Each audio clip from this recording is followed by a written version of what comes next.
ठीक है।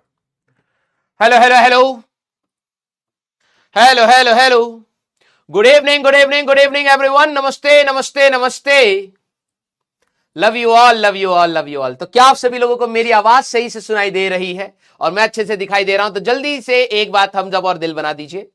Good evening, love you all मेरे एंटरप्रेन्योर्स, आइए आइए आइए आइए। Good evening, love you all love you all. धन्यवाद धन्यवाद धन्यवाद इतना प्यार देने के लिए। ठीक है, आ जाओ आ जाओ आ जाओ भाई। तो जय श्री कृष्ण, राधे राधे, राम राम भाई सारे आने जल्दी से आज की क्लास में। मेरा नाम है राजवंत सिंह और मैं आप सभी का स्वागत करता हूं लक्ष्य जेई 2026 बैच में। आज हमें करना है इलेक्ट्रिक चार्जेस एंड फील्ड का lecture number 3। Love you all, thank you so much. ठीक है, हाँ, तो आप सभी लोगों के लिए एक छोटी सी अनाउंसमेंट है कि नेक्स्ट वीक, जैसे आज हम लोग कूलम्स लॉ पर चले जाएंगे, कुछ कुछ इंट्रोडक्शन वाली बातें हो जाएंगी। ठीक है, तो नेक्स्ट वीक मैं आपको एक छोटा सा लेक्चर दूंगा। ठीक है, apart from all the 12th class, एक छोटा सा lecture on SHM, simple harmonic motion. ठीक है, SHM कितने सारे बच्चों ने बिल्कुल नहीं पढ़ा है, कुछ नहीं पता। ठीक है, उसके हिसाब से मैं रिकॉर्ड करूंगा, फिर कुछ नहीं पता। ठीक है, तो आप थम्स अप करेंगे, मिस क्लिक मत कर देना, मार दूंगा भाई साहब। थम्स अप, ठीक है सर, थोड़ा थोड़ा पता है, थम्स डाउन, थोड़ा थोड़ा पता है। या फिर इसका ना उल्टा करते हैं, कुछ नहीं पता, थम्स डाउन। ठीक है, और थोड़ा थोड़ा पता है तो थम्स अप। अब देखो आप सभी लोगों को, ठीक है, आप सभी लोगों को हम लोगों ने क्या बोला था, जहां पर रिक्वायरमेंट होगी वहां पर हम करेंगे, आपको घबराने वाली बात नहीं है। ठीक है, तो आगे आने वाले चैप्टर्स में हमें कुछ एडवांस के क्वेश्चन करने हैं, वहां पे सिंपल हार्मोनिक मोशन की रिक्वायरमेंट है। ये क्लास 11th का सेकंड लास्ट चैप्टर बनता है। मेरे को पता है कई बच्चों का खराब होगा, कई बच्चों ने थोड़ा बहुत पढ़ा होगा, तो एक रिविजन टाइप से भी हो जाएगा। तो मैं उसके आधा घंटा एक आपको लेक्चर दूंगा जिसमें सिर्फ थ्योरी और छोटे छोटे क्वेश्चन होंगे। फिर उसके बाद एक हाफ एन आवर का एक और लेक्चर दूंगा जिसमें हम लोग कुछ क्वेश्चंस और देखेंगे, सो दैट आपका एक रिदम बन जाए। फिर हम लोग इस चैप्टर में उसको यूज करेंगे। जब आप थोड़े से रिदमेटिक हो जाएंगे तब मैं आपको एक एडवांस लेक्चर ऑफ SHM, जो पुराने अर्जुनास होंगे उनको पता होगा, मैंने इसीलिए नहीं दिया था उस समय कि भाई कई सारे नए बच्चे आएंगे, सबको साथ लेकर के चलेंगे। ठीक है, तो एक बार सारे बच्चे प्लीज मिसक्लिक मत करिएगा, जरा एक बार मेरे को बता दीजिए। ठीक है, थोड़ा थोड़ा भी पता है, ठीक है, तो आप थम्स अप कर देंगे। अगर आपको लगता है नहीं सर, कॉन्फिडेंस भी नहीं है, पढ़ा भी नहीं है, आता भी नहीं है, तो वो थम्स डाउन कर दीजिए, सो दैट मेरे को पता रहेगा कि वो आधे घंटे का जब लेक्चर लूंगा तो मेरे को कहां से स्टार्ट करना है। ठीक है, क्लियर? हाँ, अभी आप सभी लोगों के स्क्रीन पर आएगा thumbs up and thumbs down, उसमें बताइएगा बेटा।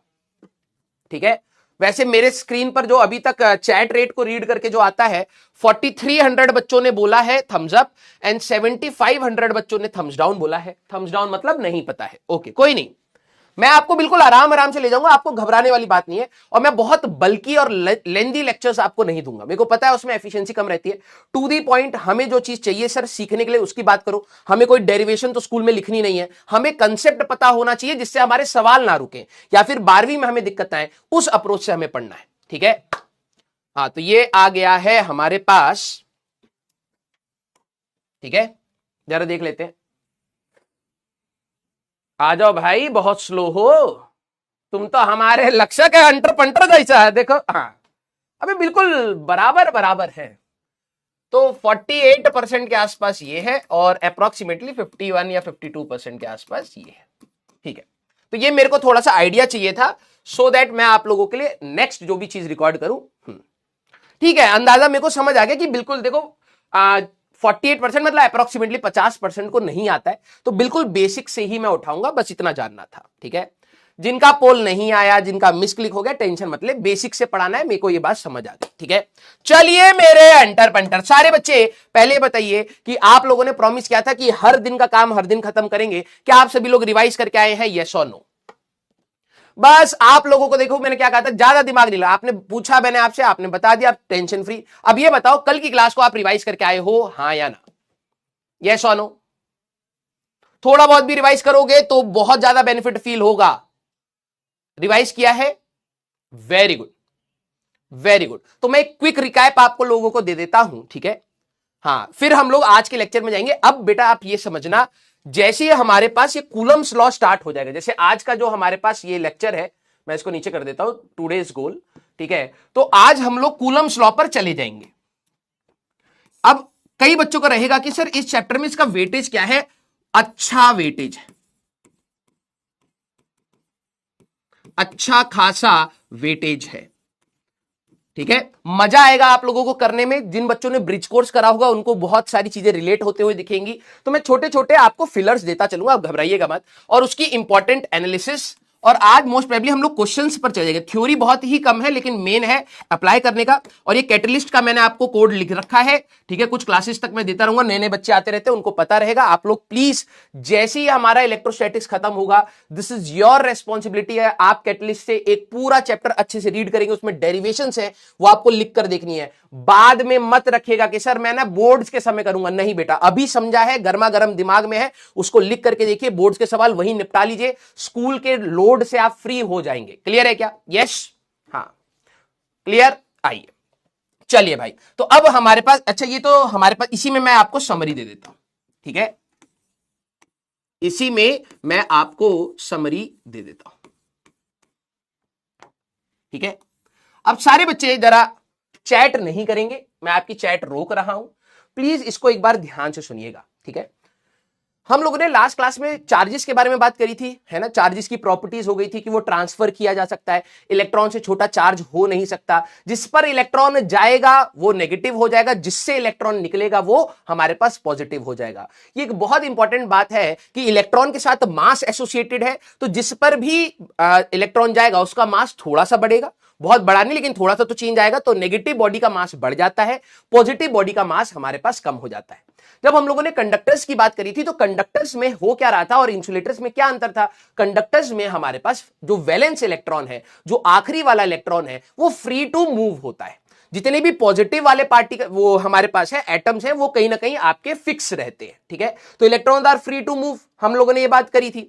फिर हमने कहा था कि किसी भी बॉडी को जब चार्ज हम लोग करना चाह रहे हैं, तो हमारे सिलेबस में कौन सा मेथड है? पहला है रबिंग या फिर फ्रिक्शन। तो मैंने आपको बताया था, कभी भी आप किसी दो बॉडीज को आपस में जब रब करते हो तो इलेक्ट्रॉन्स का लेन देन हो जाता है। फ्रिक्शन की वजह से इलेक्ट्रॉन का लेन देन हो जाता है। जो भी बॉडी इलेक्ट्रॉन लेगी वो कहीं ना कहीं नेगेटिव हो जाएगी, जो इलेक्ट्रॉन देगी वो कहीं ना कहीं पॉजिटिव हो जाएगी। जिस पर इलेक्ट्रॉन गया उसका मास बढ़ जाएगा, जिससे इलेक्ट्रॉन गया उसका मास हमारे पास कम हो जाएगा। अब बात आती है कि हमारे पास कौन पॉजिटिव बनेगा, कौन नेगेटिव बनेगा। तो मैंने आपको कहा था कि एक सीरीज होती है, हर एलिमेंट, हर मटेरियल की हम लोगों ने एक सीरीज में कर दिया है। जो सीरीज में टॉप पर आता है वो हमेशा पॉजिटिव अटेन करने की कोशिश करेगा, जो नीचे आता है वो नेगेटिव अटेन करने की कोशिश करेगा। जो आप बाय फ्रिक्शन की बात कर रहे थे उसमें इंसुलेटर भी है और कंडक्टर, दोनों को आप इससे चार्ज कर सकते हैं। Second method is by induction. Induction होता है कि एक चार्ज्ड बॉडी और एक अनचार्ज्ड बॉडी के बीच में कोई फिजिकल कांटेक्ट ना हो। जैसे मैंने आप लोगों को एक वीडियो दिखाया था, यहां से ही आप इसको इमेजिन करिएगा कि ये हमारे पास कंडक्टर है, तो कंडक्टर के अंदर फ्री इलेक्ट्रॉन्स होते हैं। जैसे ही मैं इसके पास कोई भी चार्ज लाऊंगा, मान लो पॉजिटिव चार्ज ले आया फॉर एग्जांपल, तो आप देखेंगे कि सारे के सारे इलेक्ट्रॉन्स यहां पर एक लाइट सी आपको दिखाई देगी, यहां पर इलेक्ट्रॉन्स मूव करके इस डायरेक्शन में आ गए हैं, ठीक है। क्योंकि कंडक्टर में ये मूव करना पॉसिबल है। इंसुलेटर अगर होता, मेरे वर्ड्स को ध्यान से सुनना, इलेक्ट्रॉन्स मूव करके यहां पर नहीं आएंगे। थोड़ा सा शिफ्टिंग होता है, अभी मैं आपको सिमुलेशन में दिखा दूंगा, उसको पोलराइजेशन कहते हैं, वो आगे हमारे सिलेबस में आएगा। लेकिन कंडक्टर के अंदर वो सारे के सारे इलेक्ट्रॉन यहां पर आ जाएंगे, तो एक साइड पर नेगेटिव हो जाएगा, एक साइड पर पॉजिटिव हो जाएगा। तो कुछ बच्चों को लगता है कि सर आप एक चार्ज्ड बॉडी लाए, ये अनचार्ज्ड बॉडी थी, न्यूट्रल बॉडी थी। मैंने कहा हां, तो इधर नेगेटिव आ गया, इधर पॉजिटिव आ गया, सर ये बॉडी चार्ज हो गई। बिल्कुल गलत। Total charge of the body अभी भी 0 है, बस थोड़ा सा सेपरेशन हो गया है। नेगेटिव चार्ज आपका यहां आ गया है, पॉजिटिव चार्ज आपका यहां आ गया है। अब किसी भी बॉडी को अगर आप चार्ज करना चाहते हैं तो इलेक्ट्रॉन लेना या फिर देना पड़ेगा। यस, अब वहां पर मैंने आपको कहा कि सिस्टम में इलेक्ट्रॉन लेने देने का एक कंसेप्ट हम लोगों ने बात करी थी, अर्थिंग। कोई पूछे कि अर्थिंग होता क्या है, तो आप यहां पर बोल सकते हैं कि earthing is basically connecting a body with a wire to the earth. अगर आप अर्थ के साथ जोड़ देते हैं तो उसी को हम लोग अर्थिंग कहते हैं। अब कोई भी बॉडी अगर आप अर्थ करते हैं, ध्यान सुनना, कोई भी बॉडी को जब आप यहां पर अर्थ करेंगे तो आप समझना, मान लीजिए हम लोगों ने यहां पे रखा था एक पॉजिटिव चार्ज की बॉडी को, ठीक है, पॉजिटिव चार्ज, तो यहां पर इलेक्ट्रॉन आ जाएंगे इसके पास, हाँ, यहां पर डेफिशिएंसी हो गई पॉजिटिव, यस। अगर आप यहां पर इसको अर्थ करते हैं, ऐसा अगर आपको सिंबल मिल जाए, अगर आपने इसको अर्थ किया, तो कौन मूव कर सकता है? सिर्फ और सिर्फ इलेक्ट्रॉन मूव कर सकता है। बॉडी से अर्थ भी जा सकता है, अर्थ से बॉडी की तरफ भी आ सकता है, सिर्फ और सिर्फ इलेक्ट्रॉन मूव करेगा। धरती मां हमें हमेशा बचाएंगी, तो वो इलेक्ट्रॉन ले भी सकती है, दे भी सकती है हमें बचाने के लिए। बस आपको ये याद रखना अभी के लिए। तो यहां पर पॉजिटिव है, सिर्फ इलेक्ट्रॉन मूव कर सकता है। इलेक्ट्रॉन देखेगा भाई पॉजिटिव नेगेटिव तो अट्रैक्ट होते हैं, तो मैं उसकी तरफ जाऊंगा, तो इलेक्ट्रॉन इसकी तरफ भागेगा। तो ये वाला पॉजिटिव नलिफाई होगा, इलेक्ट्रॉन आ जाएगा, इलेक्ट्रॉन आ जाएगा, इलेक्ट्रॉन आ जाएगा, इलेक्ट्रॉन आ जाएगा, इलेक्ट्रॉन आ जाएगा, ये नलिफाई हो गए। कहीं ना कहीं इस पे कुछ इलेक्ट्रॉन्स इस बॉडी पर ऐड हो गए। जब आप इन दोनों को हटाओगे तो ओवरऑल बॉडी पर अगर आप देखें तो नेगेटिव चार्जेस एक्यूमुलेट हो जाएंगे। सर नेगेटिव कहां से आए? जो धरती पे से इलेक्ट्रॉन आए इस बॉडी पर चढ़ गए, तो इलेक्ट्रॉन को आपने ऐड कर दिया। अगर इलेक्ट्रॉन ऐड हो गया तो ये नेगेटिव चार्ज बॉडी बन गई। सर अगर मैं यहां पर उल्टा करता, सर अगर मैं यहां पर बात करूं कि मान लीजिए कि मेरे पास इस टाइप से ये वाली रॉड है, मेरे पास नेगेटिव, मैंने कहा रॉड नेगेटिव है, हां, तो इलेक्ट्रॉन रिपेल करेंगे, यस। ऐसा नहीं कि सर पॉजिटिव इधर आ जाएगा, पॉजिटिव इधर नहीं आएगा। जितने भी इसके अंदर के इलेक्ट्रॉन्स थे वो इससे रिपेल करके कहां भाग जाएंगे? सबसे दूर होने की कोशिश करेंगे। ये इलेक्ट्रॉन इधर जाएंगे तो ये यहां पर इकट्ठा हो गए, और इधर कहीं ना कहीं आपका क्या बन जाएगा? पॉजिटिव बन जाएगा। ठीक है। अगर अब आप इसको अर्थ कर देते हैं मेरे एंटरपेंटर, तो कौन मूव कर सकता है? इलेक्ट्रॉन। ये वाले इलेक्ट्रॉन इससे धक्का खा रहे हैं, तो वो कहेंगे यार हमें यहां से निकाल ले चलो, ये धक्का मार रहा है बार बार। अर्थिंग जैसी आपने करी तो धरती मां क्या करेगी? वो जितने इलेक्ट्रॉन्स हैं ले भी सकती है, दे भी सकती है, हमें कुछ नहीं होना चाहिए। तो अब उन्होंने क्या करा कि यहां के इलेक्ट्रॉन जैसी अर्थ करोगे तो ये electron towards the earth move करेंगे। कहां से? बॉडी से। ठीक है। तो अगर आप नोटिस करें तो ये इलेक्ट्रॉन इधर से इधर मूव करेंगे। इस पूरी बॉल में से क्या इलेक्ट्रॉन्स चले गए? हां सर। क्या डेफिशिएंसी हो गई? हां सर। तो जब आप इन दोनों को हटाएंगे तो क्या इसके अंदर एक पॉजिटिव अटेन हो जाएगा? यस। तो ये मेथड हमारे पास कहलाता है इंडक्शन। ये मेथड कहलाता है इंडक्शन, क्योंकि एक चार्ज्ड बॉडी और एक अनचार्ज्ड बॉडी के बीच में कोई फिजिकल कांटेक्ट नहीं था, आपने उसको टच नहीं करा, फिर भी आपने इस बॉडी को चार्ज कर लिया। This process is called induction. तो अब मैं आपको एक वीडियो दिखा देता हूं, जरा ध्यान से समझिएगा। ठीक है। ये आया चार्ज। अब इस चार्ज की वजह से अगर मैं बात करूं, इस चार्ज की वजह से आप देखेंगे यहां पर आपका क्या आ रहा है? यहां पर आपका आ गया नेगेटिव, मान लेते हैं ये पॉजिटिव चार्ज है, और यहां पर आपका आ गया पॉजिटिव, कुछ ऐसे, राइट। अब यहां से एक वायर आपको दिखेगी, ये वाली जो वायर आ रही है ये कनेक्ट होगी तो इलेक्ट्रॉन्स का फ्लो होगा और इधर भी हमारे पास खत्म हो जाएगा। अब सारे बच्चे जरा इस चीज को एक और देखिए, ये वायर आई हमारे पास, यहां पर इलेक्ट्रॉन्स का फ्लो होना स्टार्ट हो गया और ये धीरे धीरे धीरे धीरे करके ये क्या होगा? खत्म हो जाएगा। अब बच्चे ये नेगेटिव, अब जैसे आप इसको भी हटा दोगे, तो यही वाला नेगेटिव आपका क्या हो जाएगा? हर जगह फैल जाएगा। सारे बच्चे अब मुझे बताइए कि क्या आपको पिछली क्लास पूरी रिवाइज हो गई, हां या ना? इतना ही टाइम देना है, 4:13, 10 मिनट के अंदर हमने पूरे 1.5 घंटे 2 घंटे की क्लास को रिवाइज मार दिया। Yes, this is how you revise. और आखिरी तक मैं आपको इतना अच्छे से रिवाइज करा दूंगा कि आप आंख बंद करोगे, पूरा चैप्टर यूं आंखों के सामने से निकलेगा। Clear? Very good, love you बेटा, लव यू बेटा। ठीक है, बस इतना। आज की क्लास में कुछ देखो, कल की क्लास में कुछ बच्चों को डाउट्स आए, और आपको मैं एक और बात बता दूं, ठीक है, मैंने पूरे 2 साल में सबसे ज्यादा डाउट्स बताए। हमारे एक डैशबोर्ड होता है, सबसे ज्यादा डाउट 20,000 प्लस डाउट्स है मेरे। ठीक है, सबसे ज्यादा डाउट। आपको अगर कोई भी डाउट आता है तो आप स्लाइड पहले कोशिश करा करिए कि क्लास में आप आराम से उसको पहले समझने की कोशिश करें कि हाँ सर अभी नहीं तो बाद में शायद कुछ रीजन देंगे।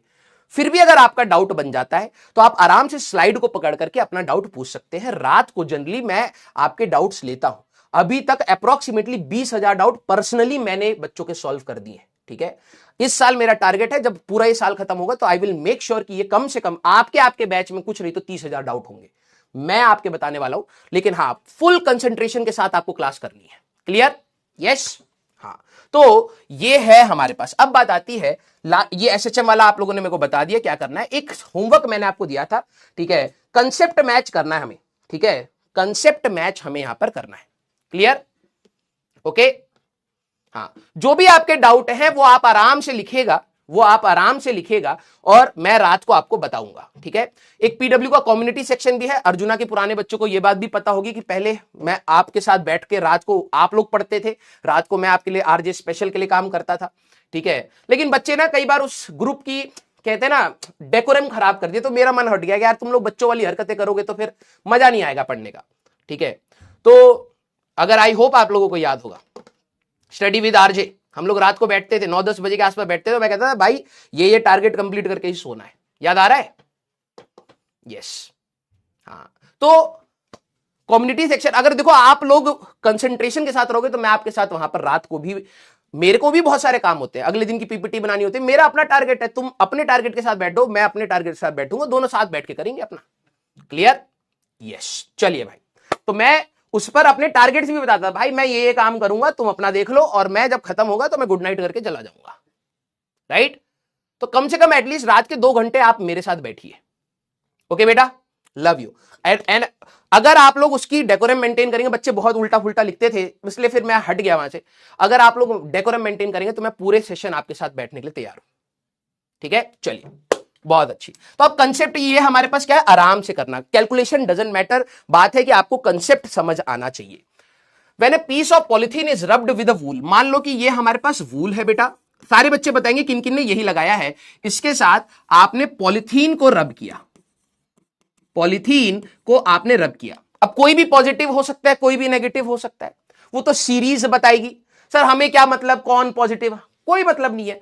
When a piece of polythene is rubbed with a wool, a charge of इतना is developed on the polythene, negative charge हुआ है, मतलब इसने इसको इलेक्ट्रॉन दे दिए हैं। तो क्वेश्चन में बोला है कि इसके ऊपर नेगेटिव चार्ज आ गया है। कितना चार्ज आ गया बेटा? दैट चार्ज इज -2 इंटू 10 की पावर -7 कूलम। मैंने कहा ठीक है, मतलब इलेक्ट्रॉन इसने ले लिए हैं। Develop down, what is the amount of mass which is being transferred to the polythene. सारे बच्चे एक बार दिल बनाइए, मैं बेटा उसकी बात करूंगा, अभी टेंशन मत लो, अभी पहले इसको देखो कितना मास ट्रांसफर हुआ है। तो क्या आपको यह बात समझ आ गई कि भाई हर इलेक्ट्रॉन का, each electron has mass, each electron has mass that is 9.1 into 10 की पावर -31 kg। अगर मैं ये ढूंढ लूं कि कितने नंबर ऑफ इलेक्ट्रॉन ट्रांसफर हुए तो मेरा आंसर आ गया, बस यही तो बात थी। तो नंबर ऑफ इलेक्ट्रॉन्स ट्रांसफर्ड अगर निकालने हैं, नंबर ऑफ इलेक्ट्रॉन्स जो इस पर ट्रांसफर हुए हैं, तो मैं ये कह सकता हूं, अगर मान लो कि अगर मेरे को ये है n, तो मैं कह सकता हूं जो भी चार्ज होता है वो n टाइम्स e होएगा, integral multiple of electronic charge. तो चार्ज कितना है हमारे पास? 2 इंटू 10 की पावर -7। कुछ बच्चे कहेंगे सर नेगेटिव क्यों नहीं लिया, ले ले, ठीक है, equal to n into -1.6 into 10 की पावर -19 कूलम। तो ये माइनस माइनस उड़ा देंगे, ठीक है। तो 2 डिवाइडेड बाय 1.6 इंटू 10 की पावर -7 इंटू 10 की पावर 19। तो ये हमारे पास कितना आ रहा है बेटा? ठीक है, ये हमारे पास कितना आ रहा है? 2 divide by 1.6 that is 1.25 into 10 की पावर, अगर आप देखें तो 12, ये आ गया। अब बात आया कितना मास ट्रांसफर होगा, तो amount of mass transferred, amount of mass transferred जो हुआ होगा, तो आप कह सकते हैं कि भाई एक इलेक्ट्रॉन का मास इतना है, इतने इलेक्ट्रॉन ट्रांसफर हुए हैं, तो मास जो ट्रांसफर हुआ है that is n times of mass of electron. तो ये n कितना था बेटा? 1.25 इंटू 10 की पावर 12, और मास ऑफ इलेक्ट्रॉन 9.1 इंटू 10 की पावर -31। तो अगर आप इसको सॉल्व कर लेंगे तो ये आपका आंसर आ जाएगा, इंटू 9.1 दैट इज 11.37 इंटू 10 की पावर हमारे पास आएगा 31 -12, अगर आप देखें तो 19, तो 10 की पावर -19 kg। क्लियर है क्या? सारे बच्चे एक बार दिल बनाइए, अप्रोच यही लगाया है। यस और no? Very good, very good. तो इजी है ये सवाल, अगर आप देखें तो मैं बताता जा रहा हूं, ये बोर्ड्स लेवल का सवाल है, ये बोर्ड्स लेवल का है। हमें हर फ्रंट पर काम करना है। एक बच्चे ने पूछा था कि सर मेरे पास परिश्रम बैच भी है, मैं कहां से पढ़ूं? बेटा इस बैच से पढ़ेगा, हर चीज हो जाएगी, हर चीज, लेकिन यस एनर्जी बहुत लगानी पड़ेगी। लव यू बेटा। अब जरा ध्यान सुनना, next third method is by contact, ठीक है। क्लियर? Love you. अब मैं आप लोगों की चैट रोकूंगा, पहले कंसेप्ट पे फोकस लेना है, फिर मैं आपको लोगों के कुछ डाउट्स लूंगा और फिर मैं आपको एक क्वेश्चन देता हूं, ठीक है? कॉन्टेक्ट कहने का मतलब क्या है कि जैसे मान लो कि ये हमारे पास आइडेंटिकल स्फीयर्स हैं, ये है, सारे बच्चे इसको लिखेंगे आइडेंटिकल स्फीयर्स। इसके ऊपर आपको जेईई मेंस में सवाल आया हुआ है, मैं हर जगह टैगिंग देता चलूंगा, जेईई मेंस पे सवाल आया हुआ है, बोर्ड्स में सवाल आया हुआ है, तो ये दोनों के लिए इंपॉर्टेंट है क्वेश्चन के फ्रंट पर। इसका थ्योरी और इलैबोरेटेड थ्योरी सेकंड चैप्टर में आती है, मैं लिख देता हूं अगेन इन सेकंड चैप्टर, और अच्छे लेवल का बताऊंगा, अगेन इन चैप्टर 2 डिटेल में। तो अभी ज्यादा लोड नहीं, अभी सिर्फ रिजल्ट देखना है, ठीक है? आइडेंटिकल स्फीयर मतलब, आइडेंटिकल स्फीयर का कहने का मतलब है same radius, same radius, same material, same radius same material के बने हुए। कंसेप्ट क्या है? मान लो बेटा इस कंडक्टर के ऊपर कुछ चार्ज था Q1, बहुत सिंपल है, जेईई मेंस का सवाल आया हुआ है, कंसेप्ट सीख जाओगे और हो जाएगा सवाल। इसके ऊपर चार्ज है Q1 और इसके ऊपर चार्ज था हमारे पास Q2, इसके ऊपर चार्ज है Q2, दोनों पे इंडिविजुअल, पॉजिटिव भी हो सकता है, नेगेटिव भी हो सकता है, कंसेप्ट अभी मैं न्यूमेरिकली आपको और समझाऊंगा। अगर आपने दो आइडेंटिकल स्फीयर्स को क्या करा, एक वायर से कनेक्ट कर दिया, क्या करा, जैसे ये दोनों वायर्स थी, अब मैंने क्या करा, एक बार इनको कनेक्ट कर दिया। व्हेन दे आर कनेक्टेड, तो इनके ऊपर का जो टोटल चार्ज होगा, Q टोटल जो इनका होगा, वो कितना हो जाएगा बेटा, that is Q1 plus Q2, ठीक है? क्योंकि चार्ज एक स्केलर क्वांटिटी है, इन दोनों पर क्या हो जाएगा, total charge, that is Q1 plus Q2। और व्हेन कॉन्टैक्ट इज ब्रोकन, मतलब अगर आप एक बार कॉन्टैक्ट लाओ और फिर छोड़ दो, ठीक है? When contact is broken, when contact is broken, charge is equally divided, charge is equally divided between these two spheres, these two spheres। अब मुझे पता है बेटा कई बच्चों को यहां पर डाउट आएगा कि ऐसा क्यों हुआ सर, बराबर बराबर क्यों बटा, ठीक है? इसका रीजन आता है कि पोटेंशियल, इसका रीजन अभी बस डब्बे में लिख लेना, चैप्टर 2 में डिटेल में पढ़ेंगे, ठीक है? रीजन है हमारे पास पोटेंशियल, रीजन है सेम पोटेंशियल हो जाता है इन चैप्टर 2। तो अभी ज्यादा लोड नहीं लेना है, तो सर जो जेईई मेंस का सवाल आएगा उसमें क्या इतना डिटेल में, कुछ नहीं, कंसेप्ट पता होना चाहिए। अगर मान ले मेरे पास दो बॉल्स हैं, कंडक्टिंग बॉल्स हैं, इस पर कुछ चार्ज है Q1, इस पर कुछ चार्ज है Q2, दोनों को कांटेक्ट में लाया, टोटल चार्ज कितना हो गया सर, Q1 प्लस Q2। अब मैं जैसे ही इनको सेपरेट आउट करूंगा तो आधा चार्ज इस पे, आधा चार्ज इस पे, बहुत सिंपल सा कंसेप्ट है। इसको जैसे आप कांटेक्ट ब्रेक करोगे तो इस वाले पर कितना आएगा, Q1 प्लस Q2/2, और इस वाले पर कितना आ जाएगा, Q1 प्लस Q2/2, दोनों पर बराबर बराबर चार्ज हो जाता है। मैं दोबारा रिपीट कर रहा हूं, कुछ बच्चों को आएगा ऐसा क्यों, क्योंकि जब चार्ज शेयरिंग होती है तो पोटेंशियल जब तक सेम नहीं होगा तब तक इनके बीच में चार्ज शेयरिंग होगी।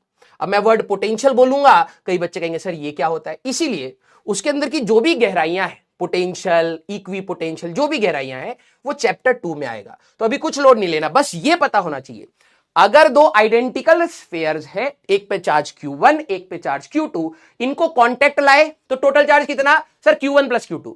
मैंने कहा कांटेक्ट तोड़ दूंगा तो सर आधा आधा इनको आपस में बांट दीजिए। कंसेप्ट समझ आया? यस और नो, यस और नो, हाँ या ना, राइट? अब कहना क्या चाह रहा है एग्जाम, पहले सारे बच्चे इसको लिख ले और फिर थम्स अप करें, फिर मैं छोटे छोटे एग्जांपल्स लेता हूं। बहुत सिंपल है, ठीक है? पोटेंशियल की और डिटेल में, बिल्कुल अच्छे से डिटेल में चैप्टर 2 में बात करेंगे। तो सर मुझे रटना है, अभी के लिए आप कह सकते हो कि हाँ याद कर ले, ठीक है, वेरी गुड।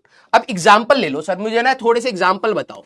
जैसे सारे बच्चे यहां पे समझना, एक बॉडी है जिसपे +10 कूलम था, एक बॉडी है जिसपे +2 कूलम है, कॉन्टेक्ट में लाए and remove, contacted and removed.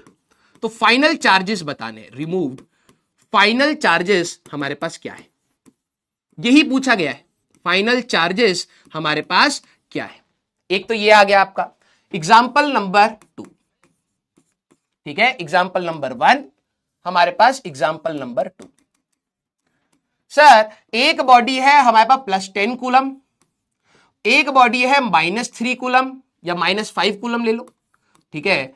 Contacted, इनके आपस में एक कॉन्टेक्ट बनाया एंड रिमूव्ड, फाइनल चार्जेस बता दीजिए। फाइनल चार्जेस क्या होंगे सारे बच्चे एक बार बता देंगे। एग्जाम्पल नंबर 3, ठीक है, एग्जाम्पल नंबर 3, एक स्फीयर है -5 कूलम, एक स्फीयर है -4 या -3 कूलम, दोनों नेगेटिव हो सकते हैं, कोई दिक्कत नहीं है। Contacted and removed,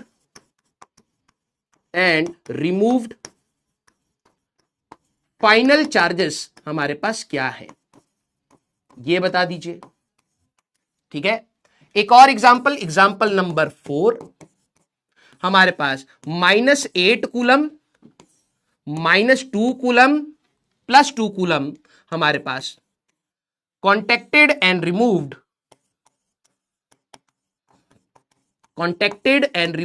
final charges क्या होंगे? अब कईयों को लगेगा सर ये आ सकता है, बिल्कुल, फाइनल चार्जेस हमारे पास क्या होंगे, ठीक है। न्यूमेरिकल फ्रंट से तो यही आ सकता है, बल्कि वेरी गुड। तो आसान है इन दोनों का, जब आप फाइनली रिमूव करेंगे तो Q1 + Q2 कितना आ रहा है, क्योंकि ये स्केलर क्वांटिटी है, तो सर 10 + 2 12 कूलम आ गया सर। तो जब आप फाइनल डिस्ट्रीब्यूशन करेंगे तो इन पे +6 एंड +6, आधा आधा इसको आप बांट दीजिए। This is your answer. पहले वाले का आंसर ये रहा, वेरी गुड। अगला देखा जाए सर, इस वाले में हमारे पास क्या रहेगा, मैंने कहा देखो इसका जो टोटल चार्ज है वो क्या होगा सर, Q1 + Q2। ये तो स्केलर क्वांटिटी होती है, हाँ, तो जोड़ते समय घबराना कुछ भी नहीं है सर। 10 - 5 that is 5 coulomb.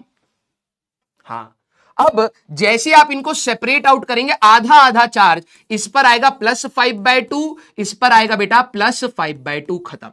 ये आपका आंसर है, ठीक है। This is your answer. जिन लोगों को ये डाउट हो जाए, पिछली क्लास में मैं पहले बता चुका हूं, हमारे पास इलेक्ट्रॉन आधा नहीं हो सकता, इलेक्ट्रॉन 1.5, 2.5, 3.5 नहीं हो सकता, चार्ज हो सकता है। तो ये मत सोचना सर 5/2 कूलम कैसे हो सकता है, 5/2 कूलम हो सकता है, इलेक्ट्रॉन आधा नहीं हो सकता। यस। अगले केस की बात करें तो सर यहां पर हमारे पास क्या होगा, मैंने कहा टोटल चार्ज निकालिए, तो वो तो Q1 + Q2 आएगा सर। हाँ, स्केलर क्वांटिटी होती है, हाँ, दिमाग लगाना नहीं सर, दिमाग तो है भी नहीं, मैंने कहा ये तो और भी अच्छी बात है। कॉन्फिडेंस -8 और फाइनल चार्जेस इसका आधा -4 एंड -4, ये इनका आंसर हो जाएगा। दैट्स इट, और कुछ नहीं करना, कॉन्टेक्ट बहुत आसान है। Clear, very good. स्किप कुछ भी नहीं करना बेटा। ज्ञान मैंने क्या बोलता, ज्ञान देना मत बेटा, बहुत ज्यादा है हमारे पास, ठीक है, तुम मत दो, हम वैसे ही परेशान हैं, ठीक है। अगर आप यहां पर टोटल चार्ज की बात करें तो Q1 + Q2 दोनों का सर एडिशन करेंगे तो ये कितना आएगा सर, -8 + 2, तो दैट इज सर -6। अगर अब आप इनको डिस्ट्रीब्यूट करेंगे तो आधा इधर आधा इधर, ये हमारे पास हो जाएगा फाइनल आंसर, खत्म। क्लियर। 2 क्लास हुई नहीं, ज्ञान देने आ गया, इधर आओ, ज्यादा पढ़ाई है हमको बेटा, लपड़ ऐसा मारूंगा बेटे, जमीन में कम से कम 50 फुट नीचे जाएगा और हड़प्पन सिविलाइजेशन तक पहुंचेगा बिल्कुल। हाँ। गधा कहीं सर, तब तो मार ही दीजिए, हम यहां धरती पे किसी काम के तो है ही नहीं वैसे भी। हाँ, क्या पता जमीन के नीचे जाए कुछ मिल ही जाए, गधे। बोतल से मार दूंगा।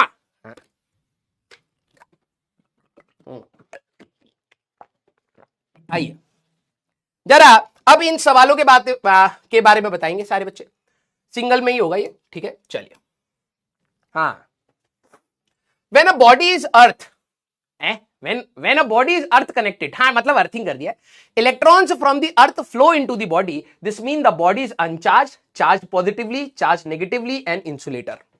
चलिए भाई जरा देखिए कितने बच्चे सोच पा रहे हैं। एक बॉडी को आपने क्या करा है, आपने एक बॉडी को अर्थ कर दिया है। अब इन्होंने क्या बोला है क्वेश्चन में, दिमाग लगा, ठीक है, इलेक्ट्रॉन्स फ्रॉम दी अर्थ, धरती में से इलेक्ट्रॉन इसकी तरफ गए हैं, ठीक है, हमारे पास, समझे? तो हमारे लिए धरती में से इलेक्ट्रॉन हमारे पास इसके पास गए हैं, दैट मीन्स इलेक्ट्रॉन अगर इधर जा रहे हैं तो ये कहीं ना कहीं तो पॉजिटिव चार्ज हुआ होगा ना यार, ये सुनो, ये पॉजिटिव चार्ज हुआ होगा, तो ये हमारे पास चार्ज पॉजिटिवली, बी ऑप्शन आपका यहां पर आंसर है। खत्म हो तो गया, इसमें क्या था रे, इलेक्ट्रॉन इधर से इधर जा रहे हैं तो ये पॉजिटिव चार्ज हुआ होगा, तो पॉजिटिव चार्ज में बी ऑप्शन हमारे पास यहां पर आंसर है। सुधरे नहीं होंगे, 60-70 पे ही होंगे ये गधे। बी ऑप्शन, एक तो ये पोलवार यार, दो कौड़ी का अटैक। अच्छा आ गया है, अरे दादा दादा, अबे क्या कर रहा है, अभी तो रिवाइज कराया था, दिल बना रहा था किस बात पे।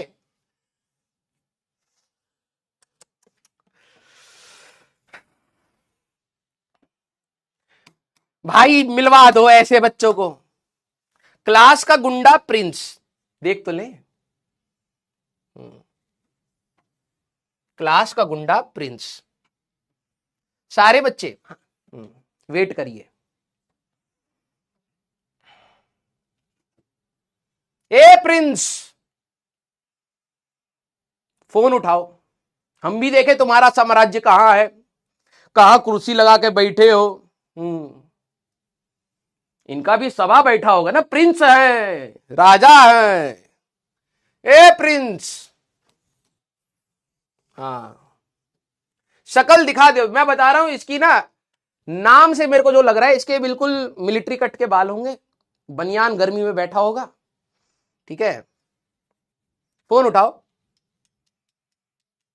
ए प्रिंस दिखा दो साम्राज्य। खत्म, क्लास का गुंडे प्रिंस, नाम भी देखो इनका दो कौड़ी का ही रखा। चलिए कोई नहीं, चलो भैया अगला क्वेश्चन है हमारे पास, जरा देखते हैं कितने बच्चे, टाइम दे देता हूं भाई साहब, थोड़ा सा ना टाइम दे देता हूं, क्योंकि बच्चे को इतनी पैनिक हो जाती है, अरे 40-45 सेकंड में जवाब देना है, गलत ही तो दूंगा। हाँ समय ले, क्या बोला है, 2 point electric charges A and B, point बोल दिया है, ठीक है, 2 पॉइंट इलेक्ट्रिक चार्जेस, छोटे छोटे हमारे पास चार्जेस है, ठीक है। क्लियर, हाँ क्या हो गया, रॉन्ग नंबर, हाँ चलो चलो चलो, हमारे पास 2 point electric charges A and B are attracted to each other, 2 point charges है, जरा दिमाग लगाओ, एक पॉइंट है ए और एक पॉइंट है बी, ये दोनों एक दूसरे को अट्रैक्ट कर रहे हैं, ये दोनों एक दूसरे को अट्रैक्ट कर रहे हैं, ठीक है। Electric charges B and C are also attracted to each other, B और सी अगर आप देखें तो बी और सी हमारे पास ये भी एक दूसरे को क्या कर रहे हैं बेटा, अट्रैक्ट ही कर रहे हैं, ठीक है। तो मतलब अपोजिट साइन के हो गए। If A and C are held close to each if A and C are held close together they will attract repel, ये वाली चीजें हमें बतानी है। अब देखना, खत्म इंसान भाई, देखो इसमें आ गया है आपका परमुटेशन कॉम्बिनेशन, और वो तुम्हें बिल्कुल नहीं आता है, यस याद करिए, एक बैग में हाथ डाला, लाल बॉल निकालने का प्रोबेबिलिटी और परमुटेशन कॉम्बिनेशन बताना है, ठीक है। जब भी तुम लाल का निकालते हो आंसर तुम्हारा पीले का आता है, पीले का पूछा नहीं गया होता है तो नेगेटिव आता है, याद याद है मिसिसिपी में कितना परमुटेशन कॉम्बिनेशन लगाए, ठुस, हाँ ठुस, इसीलिए तुम कुछ कर नहीं पाते हो।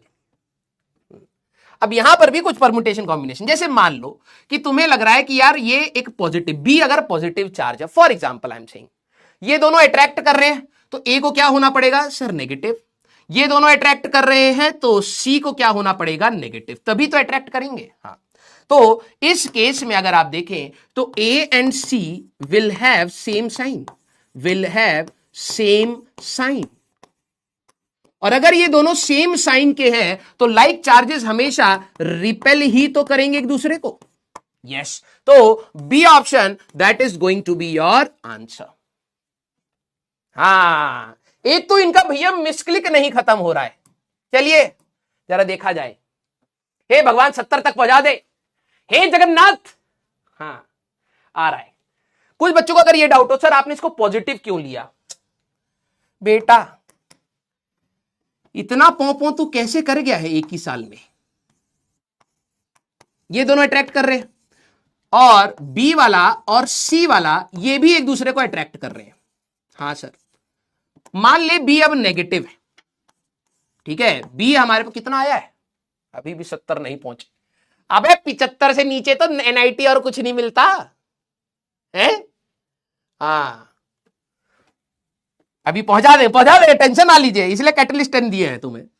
बी नेगेटिव हो गया, हाँ तो अगर ये दोनों अट्रैक्ट कर रहे हैं तो ये क्या होगा सर पॉजिटिव, अगर ये दोनों अट्रैक्ट कर रहे हैं ये क्या हुआ positive. Again A and C are of same sign, ये दोनों सेम साइन के ही होंगे तो भी ये रिपेल ही करेंगे। यस, तो हमेशा आपका आंसर क्या रहेगा बी ऑप्शन। क्लियर है क्या? यस। अच्छा जिनका पोल नहीं आया है, ओहो हो कोई नहीं, मैं ये मान लेता हूं कि पोल अगर आ गया होता सभी के पास तो ज्यादा से ज्यादा 70 हो गया होता, तब भी 75 से नीचे रहते, ठीक है। और जो घमंड देखो हमारे बच्चों का, सब पोल नहीं आया ना इसलिए हम बता नहीं पाए। और मैं अपने अंदर की इंट्यूशन से बताऊं तुम्हें, पोल अगर आ गया होता ना तो 66% भी नहीं आता, 40 आता, ठीक है। तुम्हें लग रहा है बस हमको मौका जिंदगी दे नहीं रही है, नहीं तो हम हालत खराब कर दें सबकी। मौका दिया था 11वीं क्लास में, मौका दिया था 10वीं क्लास में, आखिरी में महा मैराथन सर कब आएगा, हम दिन रात लगा देंगे और पढ़ देंगे, कहां गए, ठीक है। अपने को भूल जाते, ठीक है। हाँ जिनके पास पोल गया है उसमें से 30% तो मिसक्लिक करके बैठे हैं। 4 ऑप्शन में उनकी उंगलियां कंट्रोल नहीं हो पा रही है, ए बी सी डी, यहां पर बी क्लिक करना है तो डी पकड़ दिए। इतना कंट्रोल इनके शरीर पर नहीं बचा है और ये कह रहे हैं कि हमको मौका सही से जिंदगी दे नहीं रही है। वाह बेटा, अबे कभी तो सुधर जा, है? मिसक्लिक नहीं होता, तुम गधे हो, ठीक है। ढेंचू ढेंचू के लिखा करो उसमें, ठीक है। तुम ये सोचो, तुम्हारे को कहा है कि भाई जिंदगी बदलने के लिए ये 4 में से एक बटन दबाना है, थोड़ा दिमाग लगा के बटन दबा, ठीक है। चल जिनके पास नहीं गए 4 ऑप्शन तो मैं कह रहा हूं अनफेयर हो गई लाइफ, लेकिन जिनके पास गए हैं, ठीक है, दिमाग भी लगाया, आंसर ये था, यहां क्लिक कर रहा है, अब तेरे को कौन बचाएगा बे, है? तो मैं तुम्हें पहले बता रहा हूं, मैंने तुम्हें बोला था तुम्हारे लिए कोई डिस्ट्रैक्शन नहीं, तुम्हारे लिए कोई डिमोटिवेशन नहीं, तुम्हारे लिए कोई एंजाइटी, कुछ नहीं जी। तुम्हारे लिए सिर्फ एक ही इंसान है जिसको तुम्हें जीतना है, तुम अपने आप को बस सिखा ले जाओ, काम बन जाएगा। क्लियर? तो ठुस्सू बच्चे तो हैं ही हमारे बच्चे। हाँ अच्छा, हाँ चलो भाई, चलो जरा देखते हैं, आओ चलो भाई। और मैं भगवान से अभी मांग रहा हूं, ठीक है, हे भगवान जिसका मिसक्लिक हो और वो ना बताए मेरे को, ठीक है, उसके सर के एक जगह से बाल उड़ाइएगा, बस एक। हाँ या तो यहां से उड़ा दो या तो यहां से उड़ा दो, गोल करके। हाँ चल भाई, टीचर भगवान का रूप होता है, पहले बता रहे हैं। Consider a neutral conducting sphere, क्या बोला है? न्यूट्रल बोला है, कंडक्टिंग और स्फीयर, तीन वर्ड है, तीनों इंपॉर्टेंट है। A positive point charge is placed outside the sphere, then net charge on the sphere is. ठीक है, एक स्फीयर है, इसके पास आप एक पॉजिटिव चार्ज को लेकर गए हैं। ठीक है, तो इन्होंने क्या बोला, नेगेटिव जो इस स्फीयर पे चार्ज होगा that is negative and distributed uniformly over the surface of the sphere, negative and appears only at the point on the sphere closest to the point charge. ठीक है, negative and distributed non uniformly over the entire surface of the sphere and zero. चलो भाई,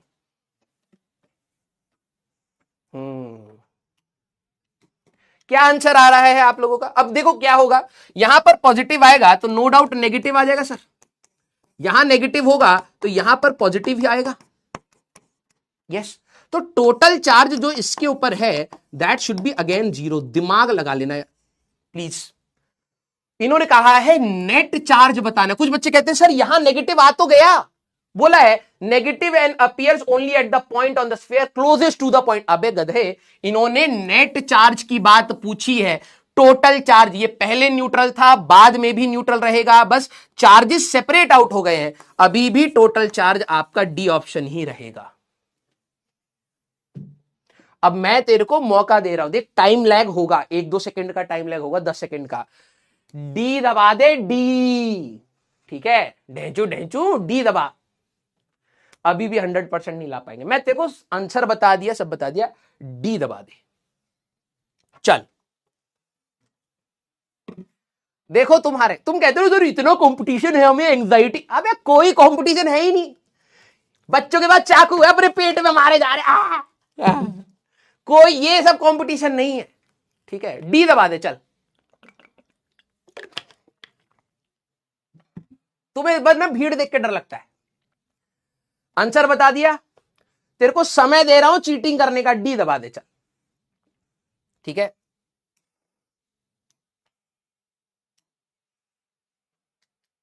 देखना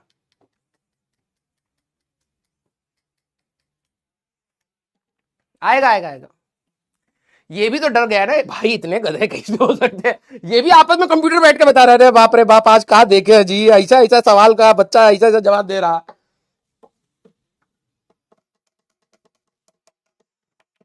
फिर ये class का गुंडा Prince भाई, दिखा दे भाई अपनी शक्ल एक बार, शक्ल दिखा दे भाई please, Vicky please, Prince please.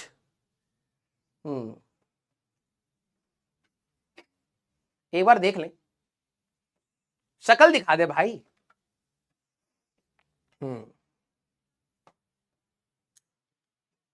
अरे फोन उठाओ मर्दवा, फोन उठाओ, हमें जेलसी हो रहा।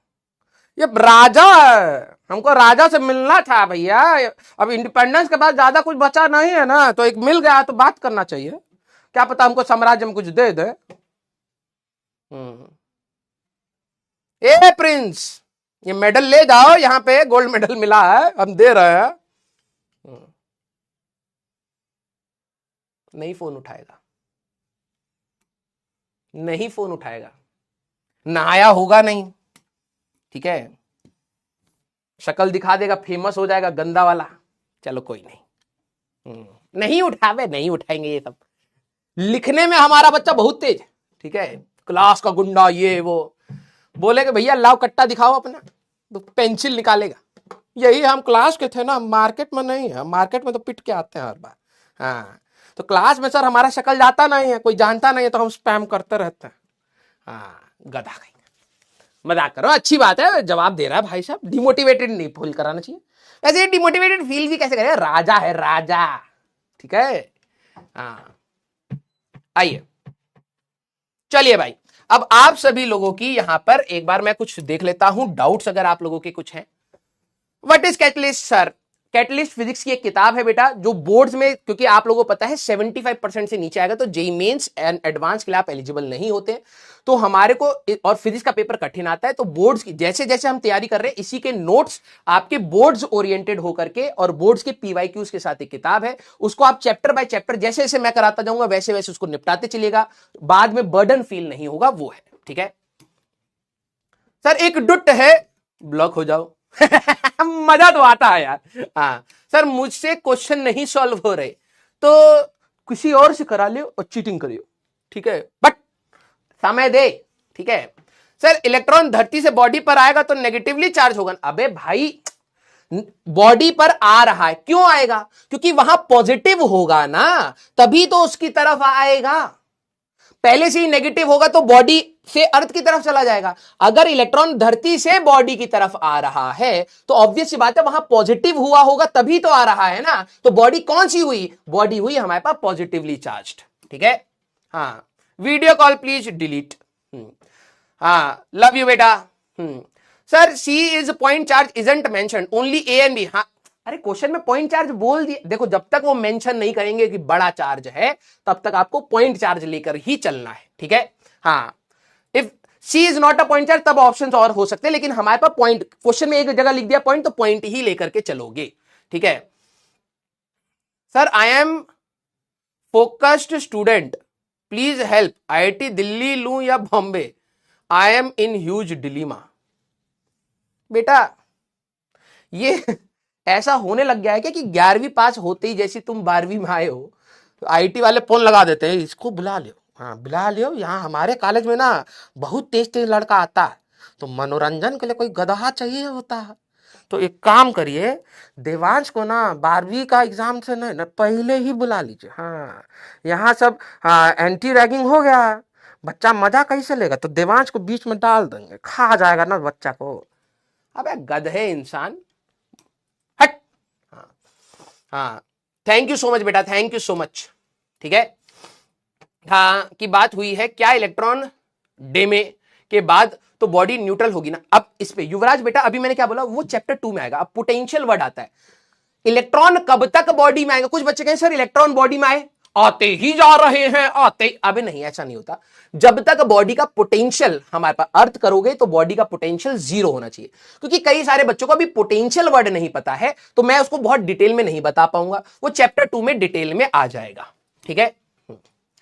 कैसे पता चला कि पॉजिटिव और नेगेटिव इलेक्ट्रॉन फ्लो हो रहा है? क्वेश्चन नंबर 2 में कैसे पता चला? आदित्य कुमार को डाउट आ गया है। क्वेश्चन नंबर 2 है ही नहीं तो हम कहां बता रहे यहां से। हाँ लेकिन बता देता, अभी नया नया बैच है, बच्चा थोड़ा डिमोटिवेटेड हो जाता है। क्वेश्चन नंबर 2 में बोला, क्या बोला था? क्वेश्चन भूल गए, सॉरी बेटा। क्वेश्चन नंबर 2 हम रिपीट कर देते हैं। उन्होंने कहा कि भाई देखो पॉइंट हमारे पास बोल दिया तो सारे चार्जेस पॉइंट लेंगे। ए और बी अट्रैक्ट कर रहे हैं तो अपोजिट साइन के हुए, बी और सी अट्रैक्ट कर रहे हैं तो ये अपोजिट साइन के हुए, तो मतलब ये दोनों सेम साइन के हुए तो रिपेल करेंगे। ए और बी अट्रैक्ट कर रहे हैं तो अपोजिट साइन, ए और बी और सी अट्रैक्ट कर रहे हैं तो अपोजिट साइन, दैट मींस ये दोनों सेम साइन के, तो रिपेल हो गए हमारे पास, ठीक है।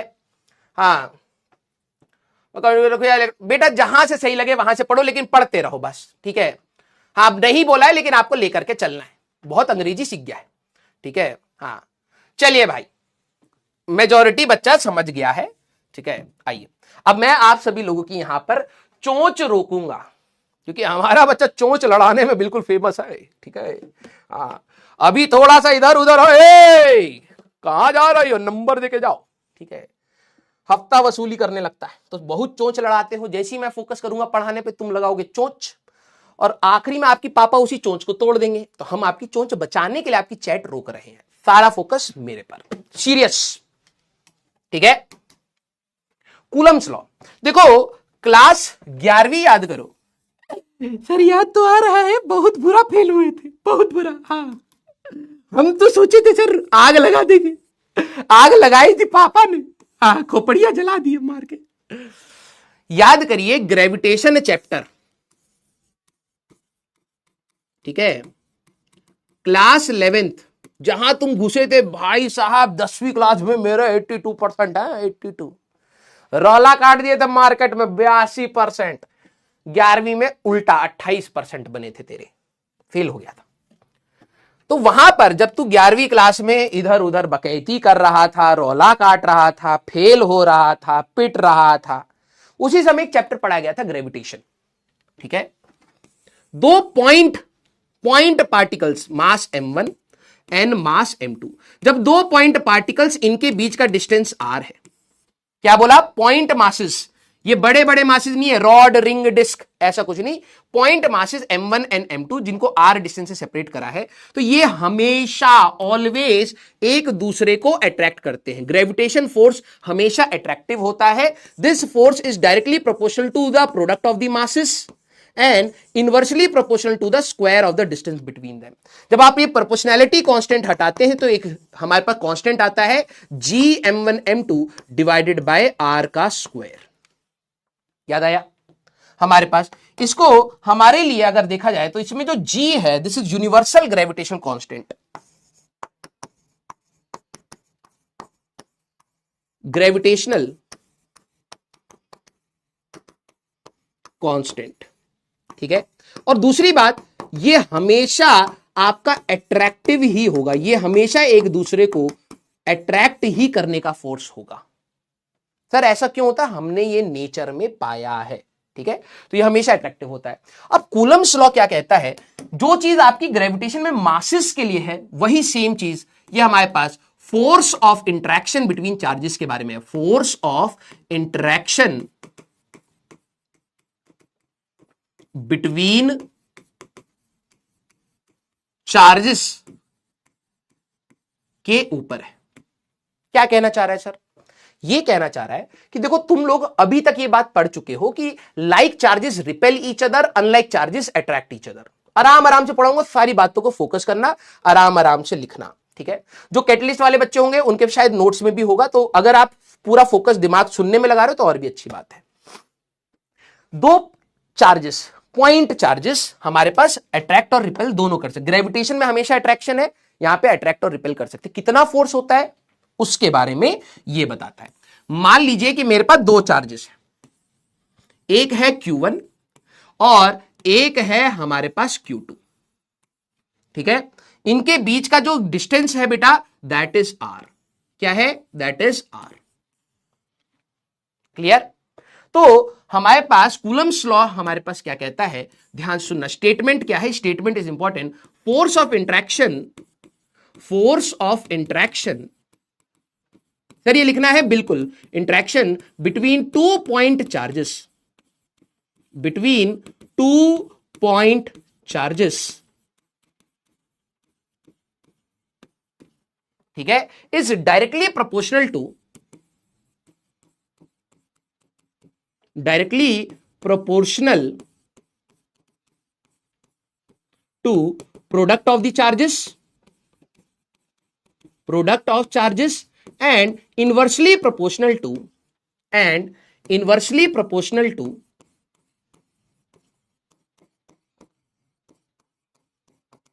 inversely proportional to square of the distance between them। Sir इतनी अंग्रेजी कैसे याद करें? करना पड़ेगा।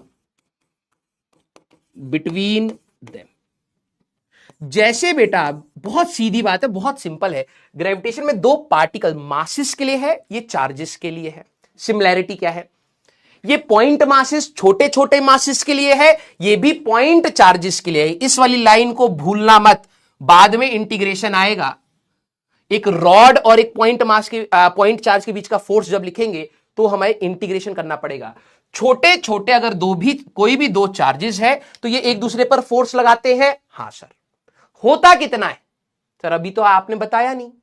कूलम्स लॉ, कूलम्स लॉ उसी फोर्स के बारे में बताएगा। मान लो ये एक दूसरे को रिपेल कर रहे हैं, ये है फोर्स एंड ये है फोर्स, ये एक दूसरे को धक्का दे रहे हैं, ठीक है। तो ये force directly proportional to the product of the charges, इन दोनों के चार्जेस के प्रोडक्ट पर है, and inversely proportional to the square of the distance between them. Clear? तो ये प्रोपोर्शनैलिटी जब भी हटती है बेटा, एक कांस्टेंट लगाया जाता है। तो इसका अगर आप क्लब करेंगे तो ये जो फोर्स ऑफ इंटरेक्शन है,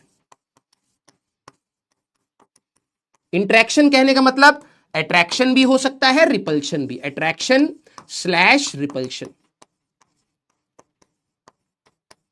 ठीक है।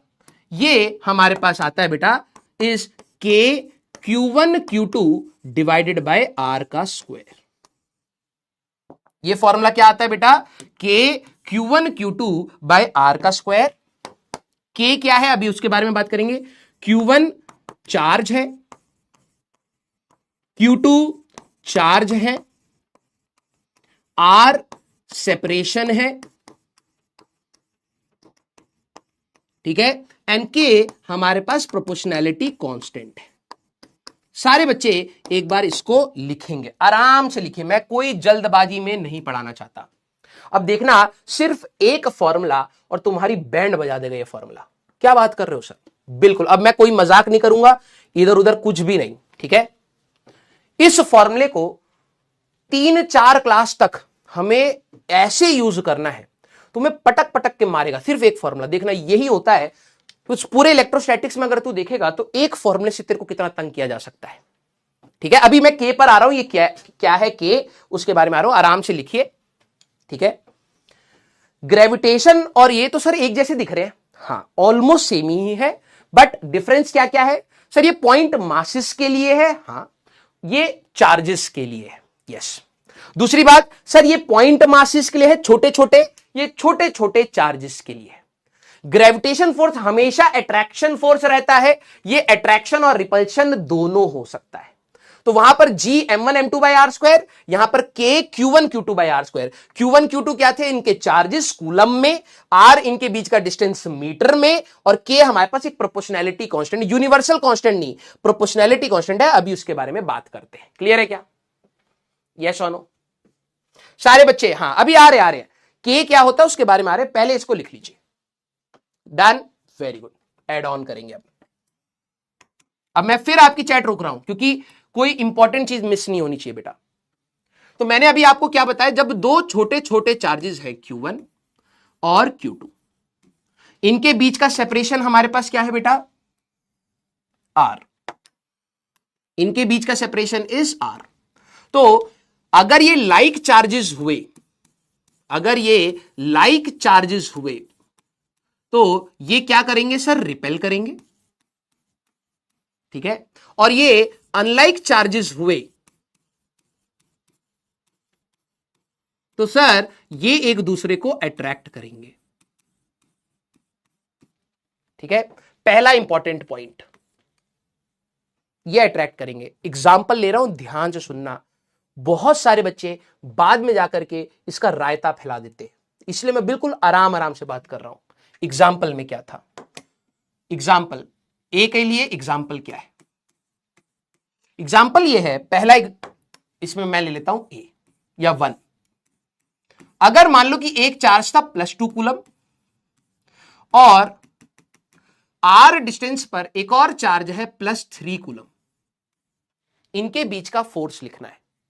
तो बच्चे क्या करते हैं, ध्यान से सुनिएगा सर, इनके बीच का जो भी फोर्स आएगा that is K Q1 Q2 by r का स्क्वायर। मेरे वर्ड से बिल्कुल इधर उधर मत होना बेटा, मैं चैट इसलिए बंद करके पढ़ाता हूं क्योंकि सबसे क्रूशियल चीज में आप मेरे वर्ड्स पर फोकस करें। तो बच्चा क्या कहेगा, सर फोर्स है K Q1 Q2 by r square. मैंने कहा हाँ। तो सर फॉर्मूला अगर मैं डालूं तो यहां पर आएगा K, होता क्या है अभी रुक जा, पहले इस पर देख सर। एक आ गया 2 + 2, एक आ गया सर +3 डिवाइडेड बाय r का स्क्वायर, तो ये आएगा सर 6K by r का स्क्वायर। मैंने कहा हाँ। मैंने कहा देख फोर्स तो वेक्टर क्वांटिटी है, हाँ सर। मैंने कहा डायरेक्शन भी तो देनी पड़ेगी ना यार, ये तो वैल्यू आ गई। Yes sir. तो मैंने कहा डायरेक्शन कैसे लेगा? तो सर जब लाइक चार्जेस होते हैं तो ये एक दूसरे को रिपेल करेंगे, तो यही फोर्स जो आपने लिखा है 6K by r का स्क्वायर सर यहां होगा, और यही फोर्स 6K by r का स्क्वायर सर यहां होगा, रिपल्शन फोर्स। मैंने कहा बहुत सही बेटा, बिल्कुल सही।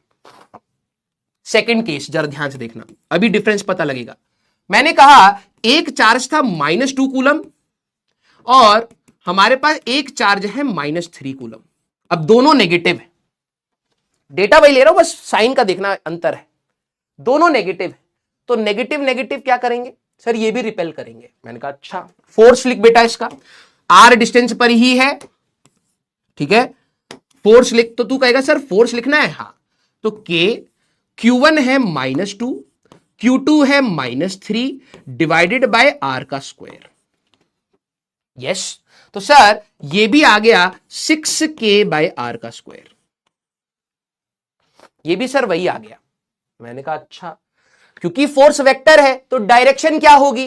तो सर लाइक चार्जेस रिपेल करते हैं, धक्का देंगे, दूर जाने की कोशिश करेंगे। मैंने कहा अच्छा, तो सर ग्रीन वाला ये इसके ऊपर इधर फोर्स लगेगा 6k/r का स्क्वायर। मैंने कहा हां, और सर इस पे इधर फोर्स लगेगा F that is equal to 6k/r का स्क्वायर। मैंने कहा बहुत सही। तीसरा केस देखना, क्योंकि यहीं से सीखना बहुत इंपॉर्टेंट है। ग्रेविटेशन में ये गलतियां नहीं होती हैं, इलेक्ट्रोस्टैटिक्स में होती हैं, तो ध्यान से सुनना। तीसरा केस हमारे पास क्या है सर?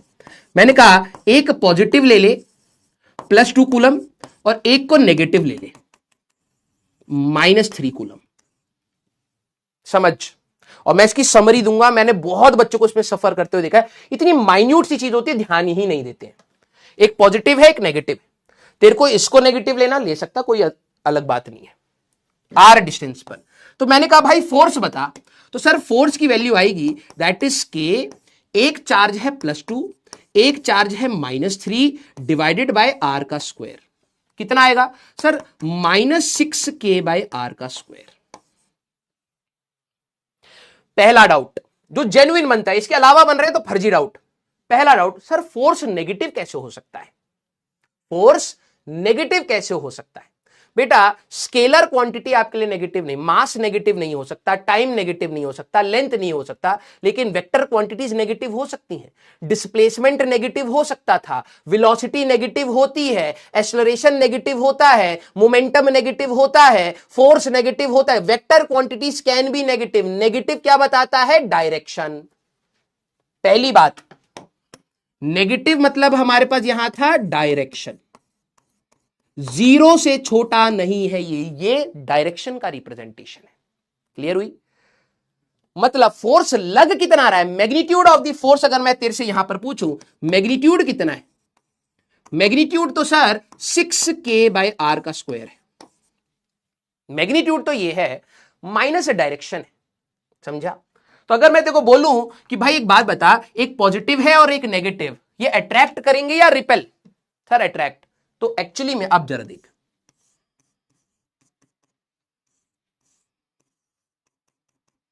ये दोनों एक दूसरे को अट्रैक्ट करेंगे। हां, इसकी वैल्यू होगी 6k/r का स्क्वायर, 6k/r का स्क्वायर। क्लियर हुई क्या बात? यस। तो अब मैं आपको जो समरी दे रहा हूं इसको ध्यान से सुनना, ठीक है? क्योंकि बाद में ना तुम ये रायता फैलाओगे, इसीलिए प्लीज एक बार कोई बड़ी बात नहीं है, एक बारी में ध्यान से सुनना। जब भी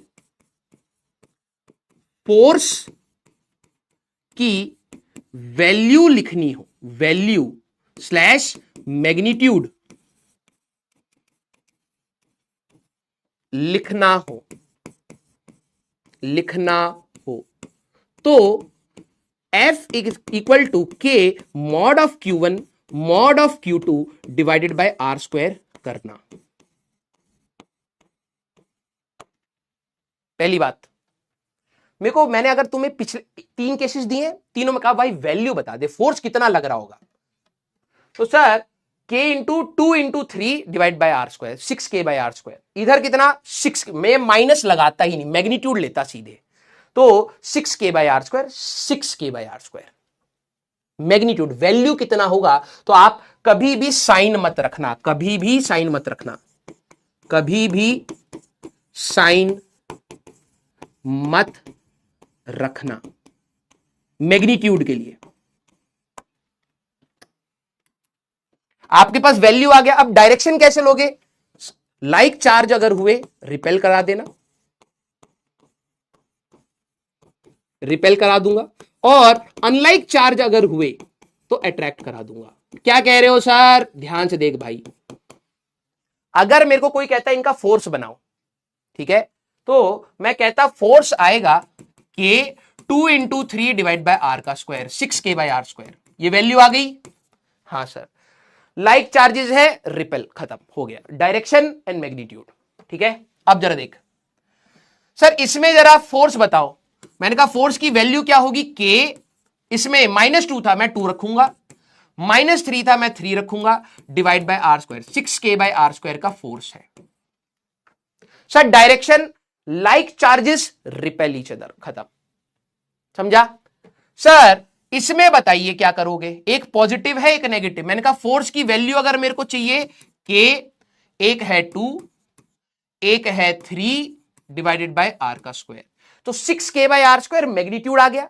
सर डायरेक्शन कैसे, unlike charges attract each other, clear हुई क्या बात? तो मैग्नीट्यूड लेते समय, मैग्नीट्यूड जब वैल्यू की बात करूंगा तो इनके साइन को आपको नहीं लेना है, ठीक है? नेक्स्ट इंपॉर्टेंट चीज, if you are taking sign, ध्यान सुनना, कुछ बच्चे होंगे सर मैं साइन के साथ रख दिया था, जैसे साइन के साथ रखा, साइन के साथ रखा, साइन के साथ रखा। If you are taking sign, ध्यान सुनिएगा, फोर्स अगर आपका पॉजिटिव आया तो ये रिपल्शन है, और फोर्स अगर आपका नेगेटिव आया तो अट्रैक्शन है। दोनों चीजें आपकी क्लियर होनी चाहिए। दोबारा बता रहा हूं, ध्यान से सुनना। दो प्रकार के बच्चे रायता मिक्स कर देते हैं बिल्कुल अच्छे से, और फिर कहते हैं सर मेरे ना बहुत कंफ्यूज, अबे गधे अलग अलग से समझ ले। फोर्स वेक्टर है, हाँ, तो एक मैग्नीट्यूड होगा एक डायरेक्शन होगा, क्लियर? मैं इसको प्रेफर करता हूं, साइन कुछ भी हो, +2 +3 -2 -3 +2 -3, साइन कुछ भी हो, जब मैं फोर्स की मैग्नीट्यूड निकालूंगा मैं ये प्लस माइनस देखूंगा ही नहीं, मैं कहूंगा 2 × 3 k/r², 2 × 3 k/r², 2 × 3 k/r²। सर ये माइनस क्या है, ये अट्रैक्शन शो करेगा। यहां पर unlike charges attract each other, like charges repel each other, like charges repel each other. Sir मैं तो साइन लेकर के सॉल्व करना चाहता हूं, तो ठीक है भाई, तू अगर साइन लेकर के सॉल्व कर रहा है, तेरा फोर्स पॉजिटिव आया, हां, तो ये क्या बता रहा है, रिपल्शन बता रहा है। देख तू अगर नोटिस करे तो ये रिपल्शन है। तेरा फोर्स फिर से क्या आया, सर पॉजिटिव फोर्स आया, पॉजिटिव फोर्स क्या रिप्रेजेंट करता है, रिपल्शन। ये दोनों एक दूसरे को रिपेल कर रहे हैं। और अगर तू नेगेटिव की बात करे तो ये क्या रिप्रेजेंट कर रहा है, अट्रैक्शन। तो सबसे पहली चीज, क्या आप सभी लोगों को फोर्स लिखने में कोई दिक्कत तो नहीं, हाँ या ना? अब बताइए। दो चीजें हैं, जो बच्चे साइन लेकर के चलेंगे तो इसके रिजल्ट में तेरा साइन आएगा, तो ये साइन क्या बता रहा है, नेगेटिव होगा तो अट्रैक्शन और पॉजिटिव हुए तो रिपल्शन, पहली बात। दूसरी बात, हम लोग कई बार यहीं पर मैग्नीट्यूड ले लेते हैं। डायरेक्शन कैसे देखेंगे, लाइक चार्जेस अनलाइक चार्जेस के हिसाब से, और फिर मैग्नीट्यूड लिखेंगे। क्लियर है क्या? बहुत सिंपल बता रहा हूं, क्वेश्चन में ये छोटी छोटी दिक्कतें आती हैं। वेरी गुड, लव यू बेटा, बी, लव यू बेटा, ठीक है, वेरी गुड। अब फोकस करना, मैं थोड़ा सा अभी सीरियस पढ़ा रहा हूं, हंसी मजाक कर लेंगे कोई दिक्कत नहीं है, लेकिन अभी बहुत इंपॉर्टेंट, ये बेस क्लियर है ना, लाइन से 3 क्लासेस और एक एडवांस की क्लास, 4 क्लासेस मक्खन जाएगी, बिल्कुल बता रहा हूं, मक्खन के जैसे जाएगी, ठीक है। सेकेंड इंपॉर्टेंट पॉइंट हमारे पास, जो भी force, these are central forces, ध्यान सुनना। इलेक्ट्रोस्टैटिक फोर्स या कूलम फोर्स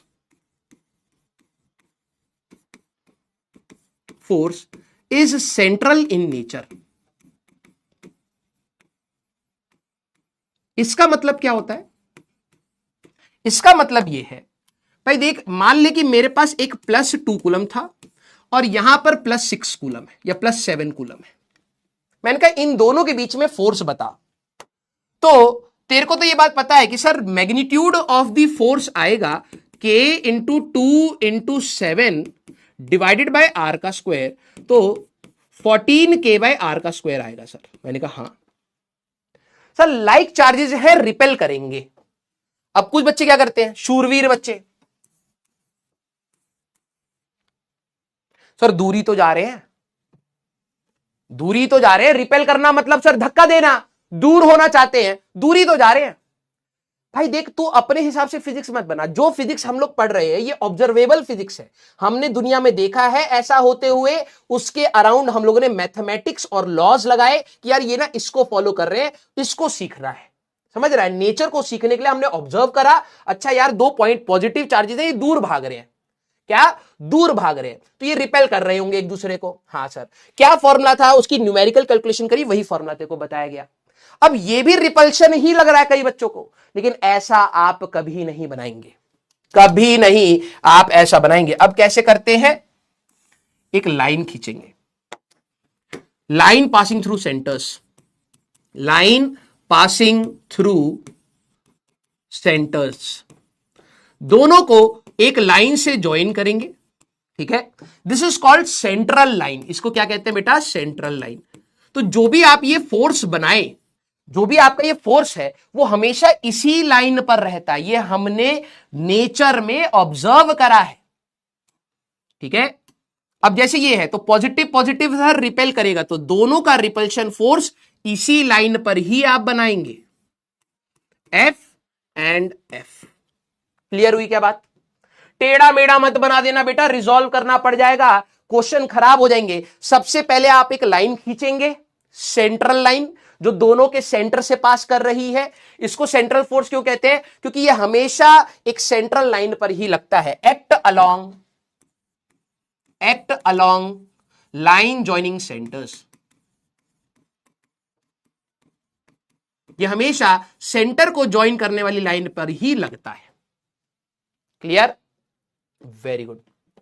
अब देखो न्यूटन्स का थर्ड लॉ आप सभी लोगों को पता है, for every action there is equal and opposite reaction, they act on different bodies. इस वाले ने इसके ऊपर फोर्स लगाया है, तो ऐसा नहीं कि ये कहेगा भाई तू ही हमें धक्का दे दे, कोई दिक्कत नहीं, ऐसा नहीं होगा। ये जो फोर्स आपने निकाला है 16K/r², ध्यान सुनना, 2 कूलम वाला 7 कूलम पर कितना लगाएगा? 7 कूलम पर कितना फोर्स लगाएगा? अगर मैं आपसे ये पूछूं तो सर ये होगा 14K/r², सीधी सी बात। और अगर मैं पूछूं 7 कूलम वाला 2 कूलम पर कितना फोर्स लगाएगा, कितना फोर्स लगाएगा? तो सर ये होगा 14K/r²। ये हमेशा एक्शन रिएक्शन पेयर्स में रहेंगे। Next important point, always in action reaction pairs.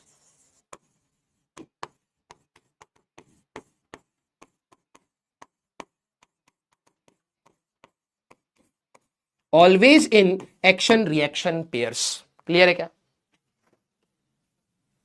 Sir? Doubt common doubt. देखो अभी इतनी कोई खतरनाक बात नहीं बताई है। देखो अब ये डाउट देखो, ये कॉमन डाउट है। 5/2 को 2.5 करें तो, हाँ नहीं बेटा तेरी गर्दन उड़ा देंगे लोग, गधे कहेंगे, बात सेम ही है।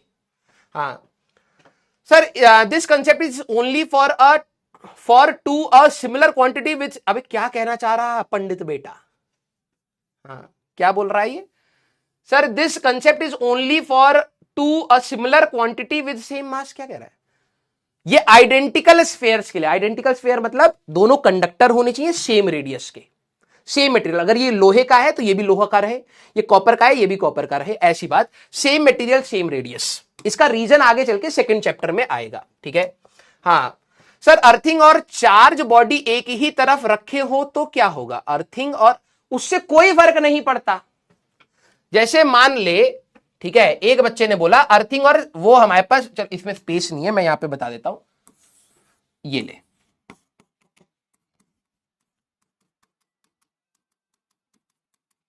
इस पॉजिटिव की वजह से धरती पे से तो इलेक्ट्रॉन तेरे इधर तो आएंगे ही आएंगे, हाँ या ना? ये पॉजिटिव क्या कर रहा है? एक पुल कर रहा है। जैसे मान ले तू वो क्या कहते हैं, कोल्ड ड्रिंक पीता है, तो कोल्ड ड्रिंक में तू स्ट्रॉ लगा करके सिप करता है, तो यहां से तू खींचने की कोशिश करता है, तभी तो कोल्ड ड्रिंक ऊपर आती है। तो ये पॉजिटिव क्या कर रहा है? धरती में से इलेक्ट्रॉन इसके अंदर पुल कर रहा है। अब तू उसको वहां लगा या यहां लगा, बात उससे कोई फर्क नहीं पड़ता। ये इसके अंदर, इस मटेरियल के अंदर पुल करेगा, सो दैट इलेक्ट्रॉन इसके पास आने की कोशिश करे और पॉजिटिव नेगेटिव ऐसे अट्रैक्ट हो जाए। तो उधर लगा या इधर लगा कोई अंतर नहीं पड़ेगा। ठीक है? सेम ही रहेगा बेटा। ओके सर, इफ दोनों पर +2 एंड -2 रखे रहेगा तो क्या होगा? क्या है? दोनों पर तो न्यूट्रल हो जाएगा। ऑब्वियस सी बात है। डाउट देखो, +2 और -2 रहेगा तो क्या होगा भाई? जब तू इक्वल एंड अपोजिट चार्जेस को मिलाएगा तो न्यूट्रल हो जाएगा। और क्या है, इनको कांटेक्ट मिलाएगा, टोटल चार्ज कितना था? 0। सेपरेट आउट करेगा तो Q 0 होगा, Q 0 होगा। सिंपल। बहुत हाई लेवल सोचा है। सर कल का सोप वाला सॉल्यूशन बता दिया। अरे बेटा, तुम सारे के सारे हाथ पकड़ के एक गोल चक्कर बनाए, बीच में हमने रख दिया, तेरे को ही रख दिया। ठीक है, तेरी क्लास के बच्चे क्या है? देखो, आओ, कहां हो तुम? क्या नाम है? आर्यन वर्मा। देखो बेटा, आपकी क्लास के सारी लड़कियों को हाथ हम बांध दिए।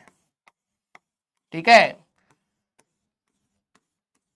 हाँ, सारी लड़कियों का हाथ बांध दिया, कोई भाग नहीं पाएगा। अब वो सोचे कि भाई हमारे यहाँ पे तो आज स्पोर्ट्स डे है, तो स्पोर्ट्स डे है तो एंजॉयमेंट रहेगा, तो हम आर्यन वर्मा को यहां पर बीच में बैठा दिया।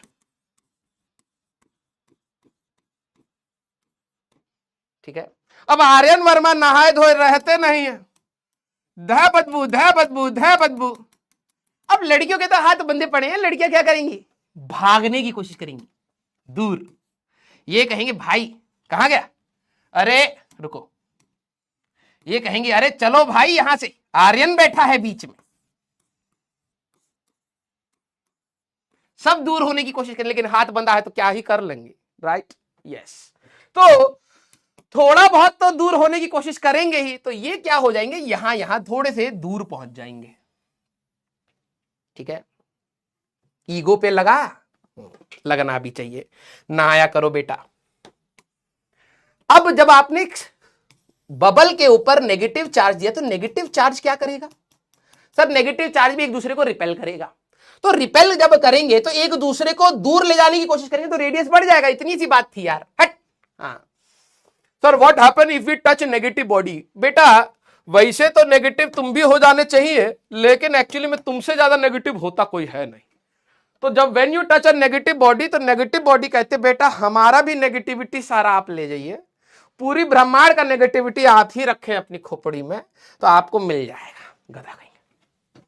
ठीक है, क्या ओनली लार्ज पार्टिकल पे ही पॉजिटिव चार्ज एक दूसरे को अट्रैक्ट करेंगे, स्मॉल पे कभी भी नहीं करेगा? ये तो कल की क्लास में बताया था तेरे को बेटा, ये मत खुलवाया करो हमें।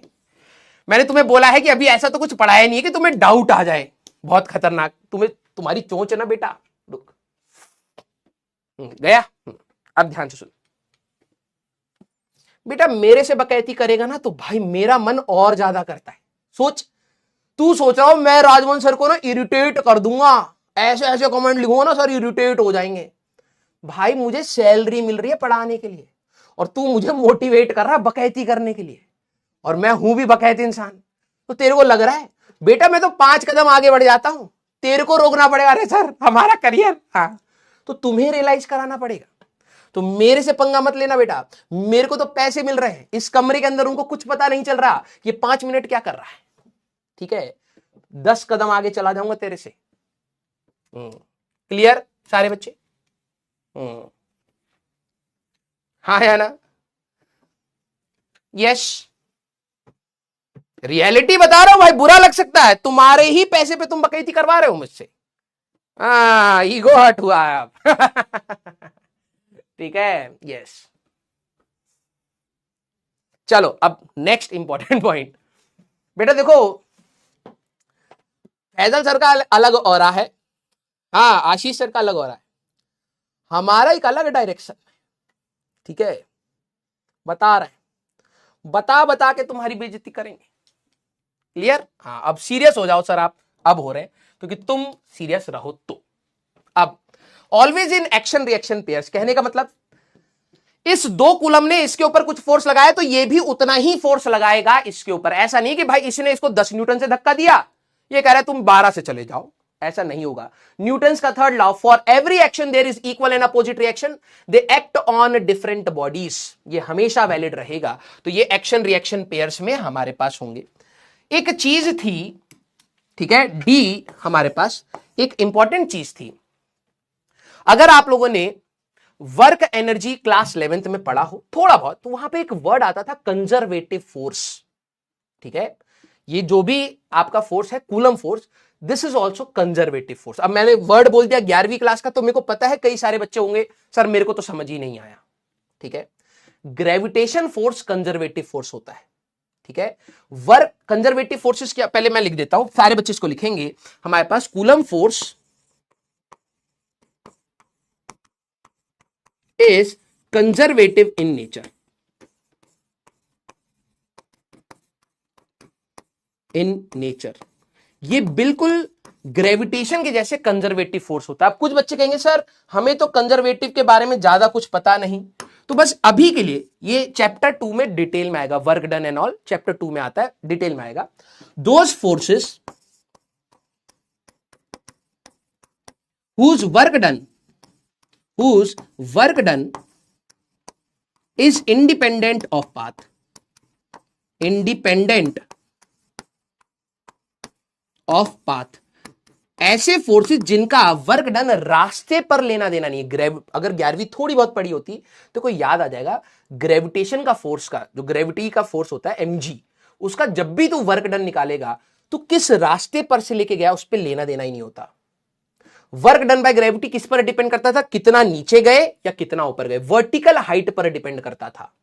यस, वैसे ही इन चैप्टर 2 मैं लिख रहा हूं, चैप्टर 2 हमारे पास ये डिटेल में बताया जाएगा, तो इसका भी कोई लोड नहीं लेना, इसके ऊपर कोई ऐसा क्वेश्चन भी नहीं आएगा कि भाई हमारे पास वर्क डन निकाल के दिखाओ, नहीं आएगा, वो चैप्टर 2 में आएगा। तो वहां पर डिटेल में डिराइव करेंगे हम लोग, हम प्रूव करेंगे कि ये फोर्स कंजर्वेटिव क्यों है, हम प्रूव करेंगे इसके बारे में। ठीक है, तो अभी आपको क्या रखना है, ऐसे फोर्सेस जिनका work done is independent of path, उनको हम लोग कंजर्वेटिव कहते हैं। ग्रेविटेशन फोर्स भी कंजर्वेटिव है, ये वाला फोर्स भी कंजर्वेटिव है। क्लियर हुई क्या सारे बच्चे? एक बार मुझे थम्स अप कर दीजिए सारे बच्चे। क्लियर? दीक्षिता पवार सर वापस एक्सप्लेन कर दो। बेटा हमारे पास कुछ जैसे फ्रिक्शन है, कंजर्वेटिव कहने का मतलब जो बचा करके रखे, नॉन कंजर्वेटिव कहने का मतलब जो लॉस करा दे।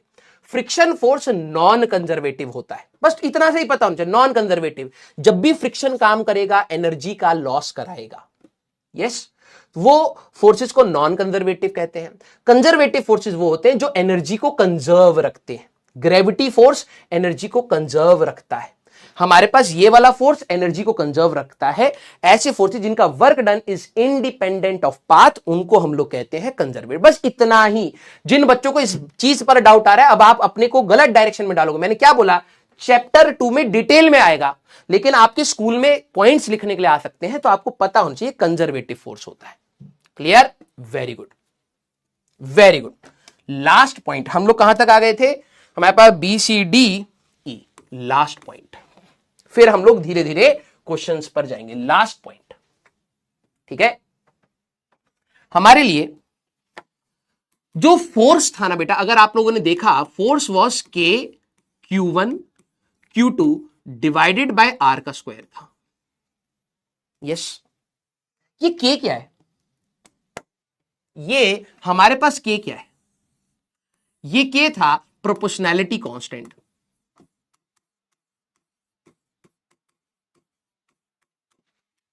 प्रोपोर्शनैलिटी कांस्टेंट ग्रेविटेशन में यूनिवर्सल कांस्टेंट है। जो आपने यहां पे ग्रेविटेशन फोर्स की बात करी बेटा, तो ये जो G है इसकी वैल्यू 6.6 इंटू 10 की पावर -11, ये हमेशा यही रहती है, कभी चेंज नहीं करती, कभी नहीं। ठीक है, ऑलवेज कांस्टेंट, यूनिवर्सल। पूरे ब्रह्मांड में तू यहां रहे, जुपिटर पर रहे, प्लूटो पर रहे, जहां रहना है रहे, किसी और गैलेक्सी में चले जा, ये G की वैल्यू कभी चेंज नहीं करेगी। बट जो आपका चार्जेस के बीच का जो ये फोर्स है, इसमें यूनिवर्सल कांस्टेंट नहीं, सिर्फ प्रोपोर्शनैलिटी कांस्टेंट है। ये वेरी कर सकता है, वेरी कर सकता है, depending on medium, depending on medium. कौन से मीडियम में हो उसके हिसाब से कांस्टेंट होता है। मेरे वर्ड्स को अगर तू आराम आराम से सुनेगा तो सारे पॉइंट्स क्लियर होंगे। कुछ बच्चों को यह डाउट आता है कि सर कांस्टेंट बोल रहे हो तो कांस्टेंट में तो वेरी कैसे कर सकता है? हमारे पास ऐसे बहुत सारे कांस्टेंट होते हैं जो वेरी कर सकते हैं। कांस्टेंट दो प्रकार के होते हैं, एक ऑलवेज कांस्टेंट और एक वेरिएबल कांस्टेंट्स। फॉर एग्जांपल जैसे पाई की वैल्यू 3.14 एक हमारे पास नॉन टर्मिनेटिंग डिजिट है, right? That is always constant.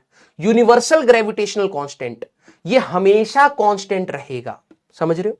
हमारे पास स्टीफेंस कांस्टेंट हमेशा कांस्टेंट रहेगा। एवोगैड्रोस नंबर हमेशा, वो भी एक कांस्टेंट है, वो हमेशा कांस्टेंट रहेगा। बोल्ट्जमैन कांस्टेंट वो हमेशा कांस्टेंट रहेगा, वो कभी वेरी नहीं करते। लेकिन ऐसे कई सारे और भी कांस्टेंट होते हैं, जैसे कोफिशिएंट ऑफ विस्कोसिटी, पानी का विस्कस फोर्स और हमारे पास शहद का वो एक कांस्टेंट है। वाटर के लिए कोफिशिएंट ऑफ विस्कोसिटी फिक्स है, लेकिन पानी का अलग होगा, शहद का अलग होगा। तो होता ये कांस्टेंट है, लेकिन हर मीडियम का अलग अलग है।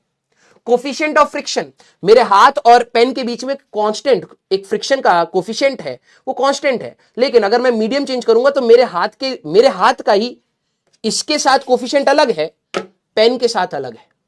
तो ऐसे कई सारे कांस्टेंट होते हैं जो चेंज भी कर सकते हैं बेटा। क्लियर है क्या? तो ये एक ऐसा कांस्टेंट है जो मीडियम पर डिपेंड करता है। इस k को अगर आप देखें तो ये k हमारे पास है 1/4 पाई एप्सिलॉन नॉट। अब आई बात, जो बच्चे अर्जुना 1 में पढ़े होंगे, ये वहां पर भी मैंने एक बार बताया था एप्सिलॉन नॉट, और उस समय तुम कहते थे सर ये है क्या है क्या? मैंने कहा 12वीं क्लास में आएगा बेटा, लोड मत ले। अब ये आया है तो ध्यान सुन, इसको कहते हैं परमिटिविटी ऑफ फ्री स्पेस। क्या बोलते हैं बेटा? Permittivity of free space. ध्यान से सुनना, कई बार आप लोगों ने ऐसा नोटिस किया होगा कि अगर आप एक लिफ्ट में जा रहे हैं, आप फोन पर बात कर रहे हैं और अचानक से आप लिफ्ट में चले गए, ठीक है? लिफ्ट में जाते ही आपका फोन का कनेक्शन वीक हो जाता है, या तो आवाज टूटने लगती है या फिर फोन कट ही जाता है। आप लोगों ने शायद गूगल करके या यूट्यूब पे ये एक्सपेरिमेंट जरूर देखेगा, इलेक्ट्रोस्टैटिक शील्डिंग कहते हैं।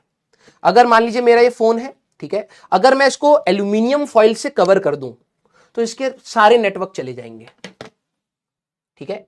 तो होता क्या है कि हमारे पास ये चीज समझना है कि दो चार्जेस के बीच का जो भी फोर्स है वो मीडियम पर डिपेंड करता है। इनके बीच में क्या है समझना, ये क्या है? परमिटिविटी ऑफ फ्री स्पेस, मतलब force between two charges depends on medium. Force between two charges depends on medium. Depends on medium. इनके बीच में वैक्यूम है, दो चार्जेस के बीच में वैक्यूम है, अलग फोर्स होगा। पानी रख दोगे अलग फोर्स होगा, आयरन रख दोगे अलग फोर्स होगा, ऑयल रख दोगे अलग फोर्स। हर मीडियम चेंज होगा तो दो चार्जेस के बीच का फोर्स चेंज होगा। अब मैं आपको बताता हूं, क्लास 11वीं में ही आपको यह बात बताई गई थी। अगर मैं चैट ऑन करूंगा तो कई बच्चे कहेंगे ना सर ये तो नहीं बताया गया है। याद करिए, केमिस्ट्री में आपको पढ़ाया गया है लाइक डिसॉल्व लाइक्स। पोलर अगर आपको कोई बॉडी है Na+Cl-, अगर आप उसको पानी में डिसॉल्व करने की कोशिश करेंगे, पानी में भी delta positive delta negative hydrogen bonding और वो सब आपने पढ़ा है, तो नमक को Na+Cl- को आप पानी में डिसॉल्व कर सकते हैं, लेकिन ऑर्गेनिक सॉल्वेंट में आप डिसॉल्व नहीं कर पाएंगे। ये पता है ना आप लोगों को, लाइक डिसॉल्व्स लाइक। तो वो उसका रीजन कहां से आता है? Water is a good solvent. किसी ने ये टर्म कहीं ना कहीं 11वीं में सुने हैं कि पानी एक बहुत अच्छा सॉल्वेंट होता है? पहले ये बताइए। अब ये बहुत कंसेप्चुअल चीजों पर हम लोग जाएंगे तो ध्यान से सुनिएगा। Water is a good solvent. Organic compound organic वाले में डिसॉल्व होते हैं, इनऑर्गेनिक कंपाउंड इनऑर्गेनिक वाले में डिसॉल्व होते हैं। ये सब आपको थोड़ा बताया। अब रोना मत कि सर इसमें मेरे को बहुत कुछ नहीं, मैं अब उसके रीजनिंग पार्ट पर आ रहा हूं। ऐसा क्यों हो रहा है? क्योंकि दो चार्जेस के बीच का फोर्स, इनका मीडियम क्या है? अगर मान लो कि यहां पर Q1 है, यहां पर Q2 है, ठीक है, इनके बीच का जो भी फोर्स होगा इसका मीडियम कौन सा है, मीडियम कौन सा है उस पर डिपेंड करता है। ग्रेविटेशन फोर्स ऐसा नहीं था। ये मान लीजिए इसका मास m1 है, इसका मास m2 है, हवा में रखोगे वही फोर्स, पानी में डुबा दोगे वही फोर्स, इनके बीच में लकड़ी रख दो, लोहा रख दो, ऑयल रख दो, कुछ भी रख दो, दो particle m1 m2 R distance, g m1 m2 by R square, समझे। लेकिन इलेक्ट्रोस्टैटिक फोर्स मीडियम पर डिपेंड करता है। तो अब बात आई ये एप्सिलॉन नॉट हमारे पास क्या है सर, ये परमिटिविटी हमारे पास क्या है। तो सबसे पहले परमिटिविटी की बात करेंगे, ठीक है, हमारे पास परमिटिविटी की बात करेंगे। अब ध्यान से सुनना, मैं आपकी फिर से 11th वेस्टेड है ना बेटा, यही बोलता रहेगा, 12वीं भी जाएगी, और तेरे जैसे लाखों बच्चे होते हैं, चुपचाप जो बता रहा हूं सोचने की कोशिश कर, ठीक है। हमारे पास पहली बात, इसकी वैल्यू क्या होती है, इसकी एप्सिलॉन नॉट की जो आपकी वैल्यू होती है दैट इज हमारे पास 8.85 इंटू 10 की पावर -12। सर ये याद करनी पड़ेगी, यस, वैसे जरूरत नहीं है। 8.85 इंटू 10 की पावर -12, और इसको सॉल्व करने बाद k की जो वैल्यू आती है दैट इज 9 इंटू 10 की पावर 9। 1/4 पाई एप्सिलॉन नॉट की वैल्यू क्या होती है, 9 इंटू 10 की पावर 9। और अगर तू देखे एप्सिलॉन नॉट की वैल्यू होती है 8.85 इंटू 10 की पावर -12। इसकी यूनिट्स एंड डायमेंशन दोनों बोर्ड्स एंड मेंस में भर भर के आती हैं, भर भर के। ये एक ऐसा क्वांटिटी है इवन इन एडवांस भर भर के आता है। तो इसको ध्यान से, इसकी यूनिट्स एंड डायमेंशन की बात करेंगे तो जरा समझना, units and dimension of epsilon naught. अगर आपको एप्सिलॉन नॉट की यूनिट्स एंड डायमेंशन चाहिए तो आप जरा देखना, force is equal to 1/4 pi epsilon naught Q1 Q2 by R का स्क्वायर। तो मैं यूनिट अगर मैं निकालूं तो क्या आप यहां पे कह सकते हैं, यूनिट निकालने के लिए एप्सिलॉन नॉट यहां आया, हाँ, 1/4 पाई Q1 Q2 divided bye F R का स्क्वायर। तो यूनिट क्या आएगी बेटा, सर यूनिट आएगी हमारे पास कूलम का स्क्वायर, हाँ, न्यूटन की पावर -1, मीटर की पावर -2। सारे बच्चे यस और नो, यस और नो। इसकी यूनिट एंड डायमेंशन, जिन बच्चों ने अगर एडवांस के क्वेश्चन लगाए होंगे तो आपको पता होगा कि ये भर भर के पूछा जाता है। तो फॉर्मूले आपको पता है, फोर्स की न्यूटन रहेगी, आर डिस्टेंस था तो मीटर का स्क्वायर, कूलम का स्क्वायर, तो यूनिट आ गई ये। अगर मैं आपसे पूछूं इसकी डायमेंशन क्या है, तो डायमेंशन भी आप निकाल सकते हैं। चार्ज का क्या रहेगा बेटा, 80 का स्क्वायर डिवाइडेड बाय कांस्टेंट का कोई डायमेंशन नहीं, यस। फोर्स का क्या डायमेंशन रहेगा बेटा, ये आपको निकाल लेना चाहिए, MLT-2। फोर्स का याद है ना, mass into acceleration, mass into acceleration LT-2, और इसका आ जाएगा बेटा L स्क्वायर। डायमेंशन भर भर के पूछा गया है तो ध्यान रखिएगा। तो ऊपर आएगा m की पावर -1, यहां पर हो जाएगा बेटा L क्यूब, ऊपर जाएगा L की पावर -3, यहां पर t की पावर -2 तो t की पावर 4 a का स्क्वायर। ये आपका डायमेंशन बनेगा। डब्बा लगाना मत भूलना बेटा, आधा मार्क टीचर ऐसी खा जाता है, ठीक है। तो ये हो गई उसकी डायमेंशन, ये हो गई इसकी यूनिट। क्लियर है क्या, m-2 L -3 आ रहा है, m-1, हाँ, L की पावर -3, t की पावर 4 कैसे गया, ये ऊपर गया तो t की पावर 4 हो गया, a की पावर 2 हो गया। Clear, yes. बेटा किसी को ब्लॉक कराने की जरूरत नहीं है, वो अपने आप इस रास्ते में से धीरे धीरे ब्लॉक होते जाएंगे। मैं बता रहा हूं ना, जब सिलेबस मिड में आएगा ना, ये सारे बच्चे बाद में लिखेंगे सर मेरा बैकलॉग है, मेरे को ये दिक्कत वो छूटते जाते हैं बेटा प्रोसेस में। आप पूरा फोकस यहां रखिए। सर ये इंपॉर्टेंट है, बहुत ज्यादा इंपॉर्टेंट है, बिलीव मी, बहुत ज्यादा इंपॉर्टेंट है। कम से कम जेई मेंस में इस साल की अगर आप बात करो 2025 में, आपको 5 या 6 सवाल मिनिमम इसके ऊपर मिल रही है, मिनिमम। तो ये बहुत इंपॉर्टेंट है। Clear, yes. हमारे पास परमिटिविटी, अब बात आएगी सर परमिटिविटी क्या है, उसके बारे में बताएंगे। परमिटिविटी ऑफ वैक्यूम कितना होता है, इसको एप्सिलॉन नॉट से लिखते हैं। इसकी वैल्यू थी 8.85 इंटू 10 की पावर -12, और यही यूनिट रहेगी c स्क्वायर n-1 m-2। बस अभी इतना लिखिए, फिर अगले उस पर चलते हैं। सारे बच्चे इसको लिख करके दिल बना दीजिए। सर ये याद करनी है, यस, याद हो जाएगा, कोई बहुत बड़ी बात नहीं है। 1/4 पाई एप्सिलॉन नॉट, जो इसको आप k लिख रहे हो, इसकी वैल्यू क्या होती है, 9 इंटू 10 की पावर 9। एप्सिलॉन नॉट वैक्यूम के लिए नॉट लगाते हैं। वैक्यूम के लिए क्या होती है परमिटिविटी 8.85 इंटू 10 की पावर -12। क्लियर है क्या? हाँ। अनुज शर्मा ये कह रहा है 5-6 सवाल अभी जेई मेंस का डिस्कशन हुआ है ना जेई वाला पर, आप एक बार खोल करके देख लीजिए, 3-4 सवाल तो अभी आए हुए हैं। ठीक है, क्लियर? लव यू बेटा। अब बात आती है, ध्यान सुनिए, परमिटिविटी होती क्या है सर? ठीक है, अब प्लीज मैं आपकी चैट रोक रहा हूं, this is the crucial part, इसके बाद आपकी क्लास खत्म होगी, अगली क्लास में क्वेश्चंस। ठीक है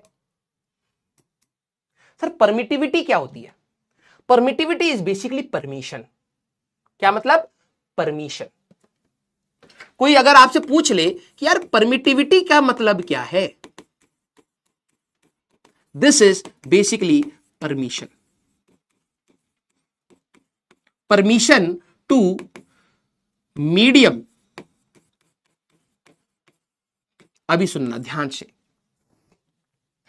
अभी ध्यान से सुनना। अगर मान लो कि मेरे पास दो चार्जेस है, एक Q1 एक Q2, तो हमने, मेरे वर्ड को सुनना, हमने नेचर में देखा, ये मैं अपने हिसाब से नहीं बोल रहा, कोई साइंटिस्ट अपने हिसाब से इसके बारे में बात नहीं कर रहा, उन्होंने नेचर में देखा कि अगर कोई भी दो चार्जेस है Q1 Q2 और इनके बीच में सेपरेशन है मेरे अंटरपंटर, दैट इज R। कितना? R। कौन सा मीडियम इनके बीच में? वैक्यूम। तो ये एक दूसरे पर फोर्स लगाएंगे, मान लेता हूं पॉजिटिव है तो फोर्स लगाएंगे वैक्यूम में, दैट इज हमारे पास 1/4 pi epsilon naught Q1 Q2 by R का स्क्वायर। ठीक है, यहां पर ये लगाएंगे एक दूसरे पर force 1/4 pi epsilon naught Q1 Q2 divided by R का स्क्वायर। तो हमने, मेरे वर्ड्स को बिल्कुल एक एक चीज को ध्यान से सुनिएगा, हमने ये देखा कि वैक्यूम दो चार्जेस को अलाउ कर रहा है। सुनने मैंने क्या बोला? वैक्यूम दो चार्जेस को अलाउ कर रहा है एक दूसरे पर फोर्स लगाने के लिए। तो कहीं ना कहीं वैक्यूम ने परमिशन दी है इनको आपस में एक दूसरे को फोर्स लगाने के लिए। इस वैक्यूम ने कितनी परमिशन दी उसकी को हम लोग एप्सिलॉन नॉट या परमिटिविटी से बात करते हैं। समझे? ग्रेविटेशन फोर्स में मीडियम का कोई लेना देना नहीं था। M1 M2 वैक्यूम में रखोगे तो फोर्स कितना? GM1 M2 bye are square. पानी में रखोगे तो कितना? GM1 M2 bye are square. Kerosene में रखोगे तो कितना? GM1 M2 bye are square. शहद में रखोगे तो कितना? GM1 M2 bye are square. Medium कुछ भी नहीं कर रहा उनके बीच में। तुम वहां मीडियम हो या ना हो, ग्रेविटेशन फोर्स पर कोई लेना देना नहीं। बट इलेक्ट्रोस्टैटिक्स जो चार्जेस का फोर्स है वो मीडियम डिपेंडेंट फोर्स होता है। मतलब हर मीडियम अलग अलग परमिशन देगा फोर्स लगाने के लिए। सारे बच्चे अपनी कॉपी में लिखिए, हर मीडियम अलग अलग परमिशन देता है फोर्सेस लगाने के लिए। लिखिए इसको, हर मीडियम अलग अलग परमिशन देता है फोर्स लगाने के लिए, देता है फोर्स लगाने के लिए।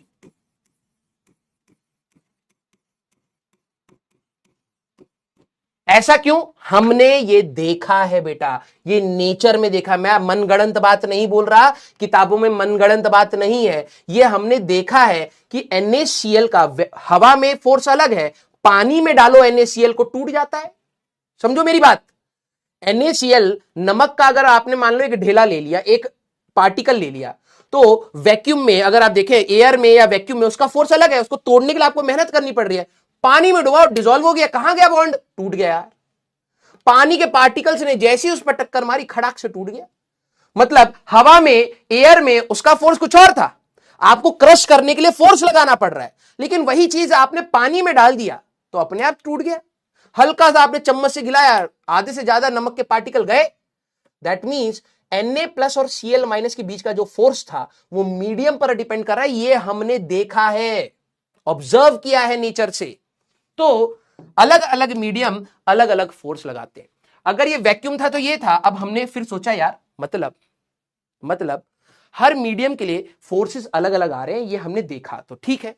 अगर मान लो यही चार्जेस एक Q1 है, यही चार्ज एक Q2 है, मान लो मैंने इसको किसी मीडियम में रख दिया। मीडियम मतलब मान लो पानी है, किस में रख दिया? मीडियम में। मैंने यहां पर इसको डिप कर दिया।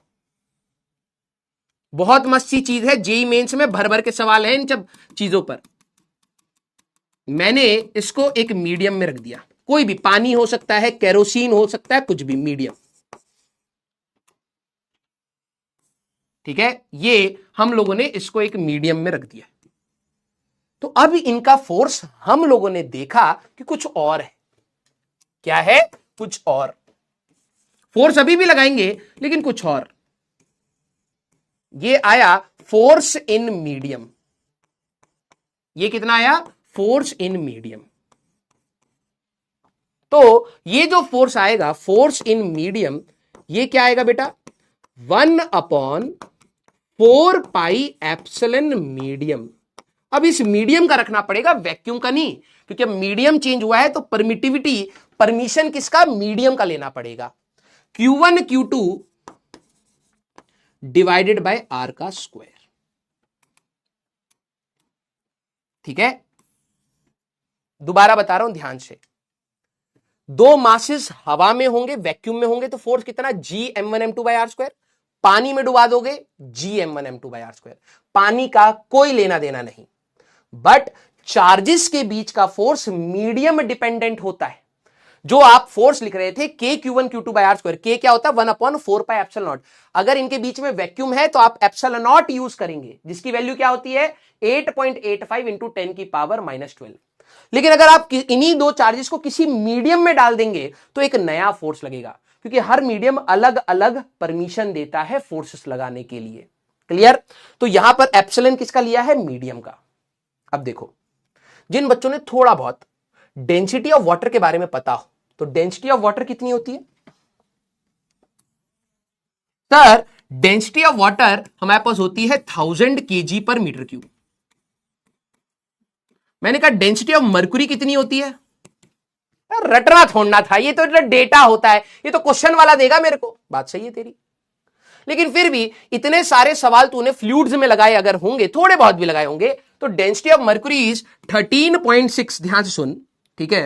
हमारे पास अब है 13.6 इंटू 10⁻³ kg/m³। दुनिया में तू सभी डेंसिटीज याद नहीं कर सकता, सिर्फ पानी की याद करने के लिए बोली गई थी तेरे को, है ना? क्योंकि इतने सारे लिक्विड्स हैं, इतने सारे सॉलिड, सबकी डेंसिटी रटता रहेगा, क्या दिमाग लगाने वाली चीज ही नहीं होता, एक्सपेरिमेंटल डेटा है। तो हम लोगों ने तेरे को वहां पर एक टर्म बताया था, रिलेटिव डेंसिटी। क्वेश्चन में अगर रिलेटिव डेंसिटी दे रखी है, that means density of the liquid पता है। रिलेटिव डेंसिटी होता है density of body divided by density of water. जैसे अगर मैं रिलेटिव डेंसिटी ऑफ मर्क्यूरी अगर निकालूं Hg, तो ये हमारे पास कितना आएगा? 13.6। इसकी कोई यूनिट नहीं है, इसकी कोई यूनिट नहीं है। तो रिलेटिव डेंसिटी से हमें बहुत फायदा होता है। कैसे फायदा होता है? मान लो किसी क्वेश्चन में, इन क्वेश्चन अगर आपका लिखा हुआ है डेंसिटी रिलेटिव इज 2, तो इसका मतलब क्या है? डेंसिटी ऑफ बॉडी या liquid is 2 times of density of water. पानी की तेरे को याद है तो तू आसानी से सभी की डेंसिटी के बारे में बात कर सकता है। क्लियर हुआ क्या? वैसे ही दुनिया में हर एक मीडियम की परमिटिविटी अलग अलग है। क्या बोला मैंने? वैक्यूम अलग तरीके से अलाउ कर रहा है, पानी अलग तरीके से अलाउ कर रहा है, केरोसिन अलग तरीके से अलाउ कर रहा है, लकड़ी अलग तरीके से अलाउ कर रही है, आयरन अलग कोई, हर मटेरियल अलग अलग परमिटिविटी रखता है, हर की परमिशन अलग अलग है।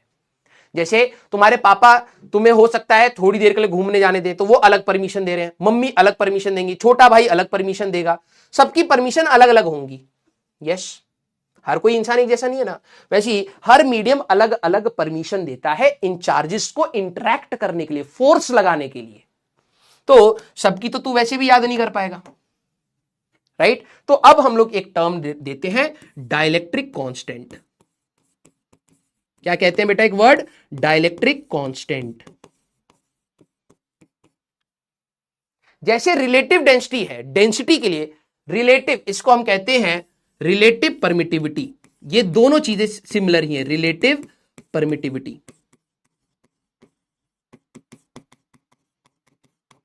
इसको एप्सिलॉन आर से डिनोट करते हैं। जैसे ये रो आर से डिनोट होता है, ये एप्सिलॉन आर से होता है। This is epsilon medium divided by epsilon not.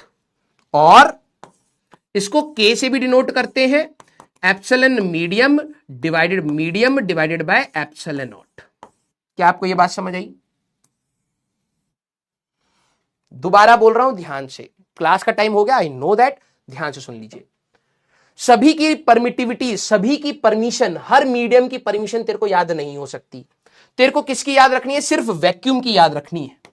Epsilon naught की वैल्यू याद रखनी है 8.85 इंटू 10 की पावर -12, बस इतने की याद रखनी है, ठीक है।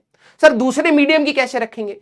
क्वेश्चन में तेरे को टर्म मिलेगा कि एक मीडियम का dielectric constant, medium dielectric constant is 2, dielectric constant मान ले इज 3।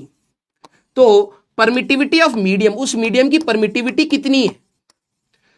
तो मीडियम की परमिटिविटी निकालनी है तो तू क्या कहेगा, k times of epsilon not, हो गया।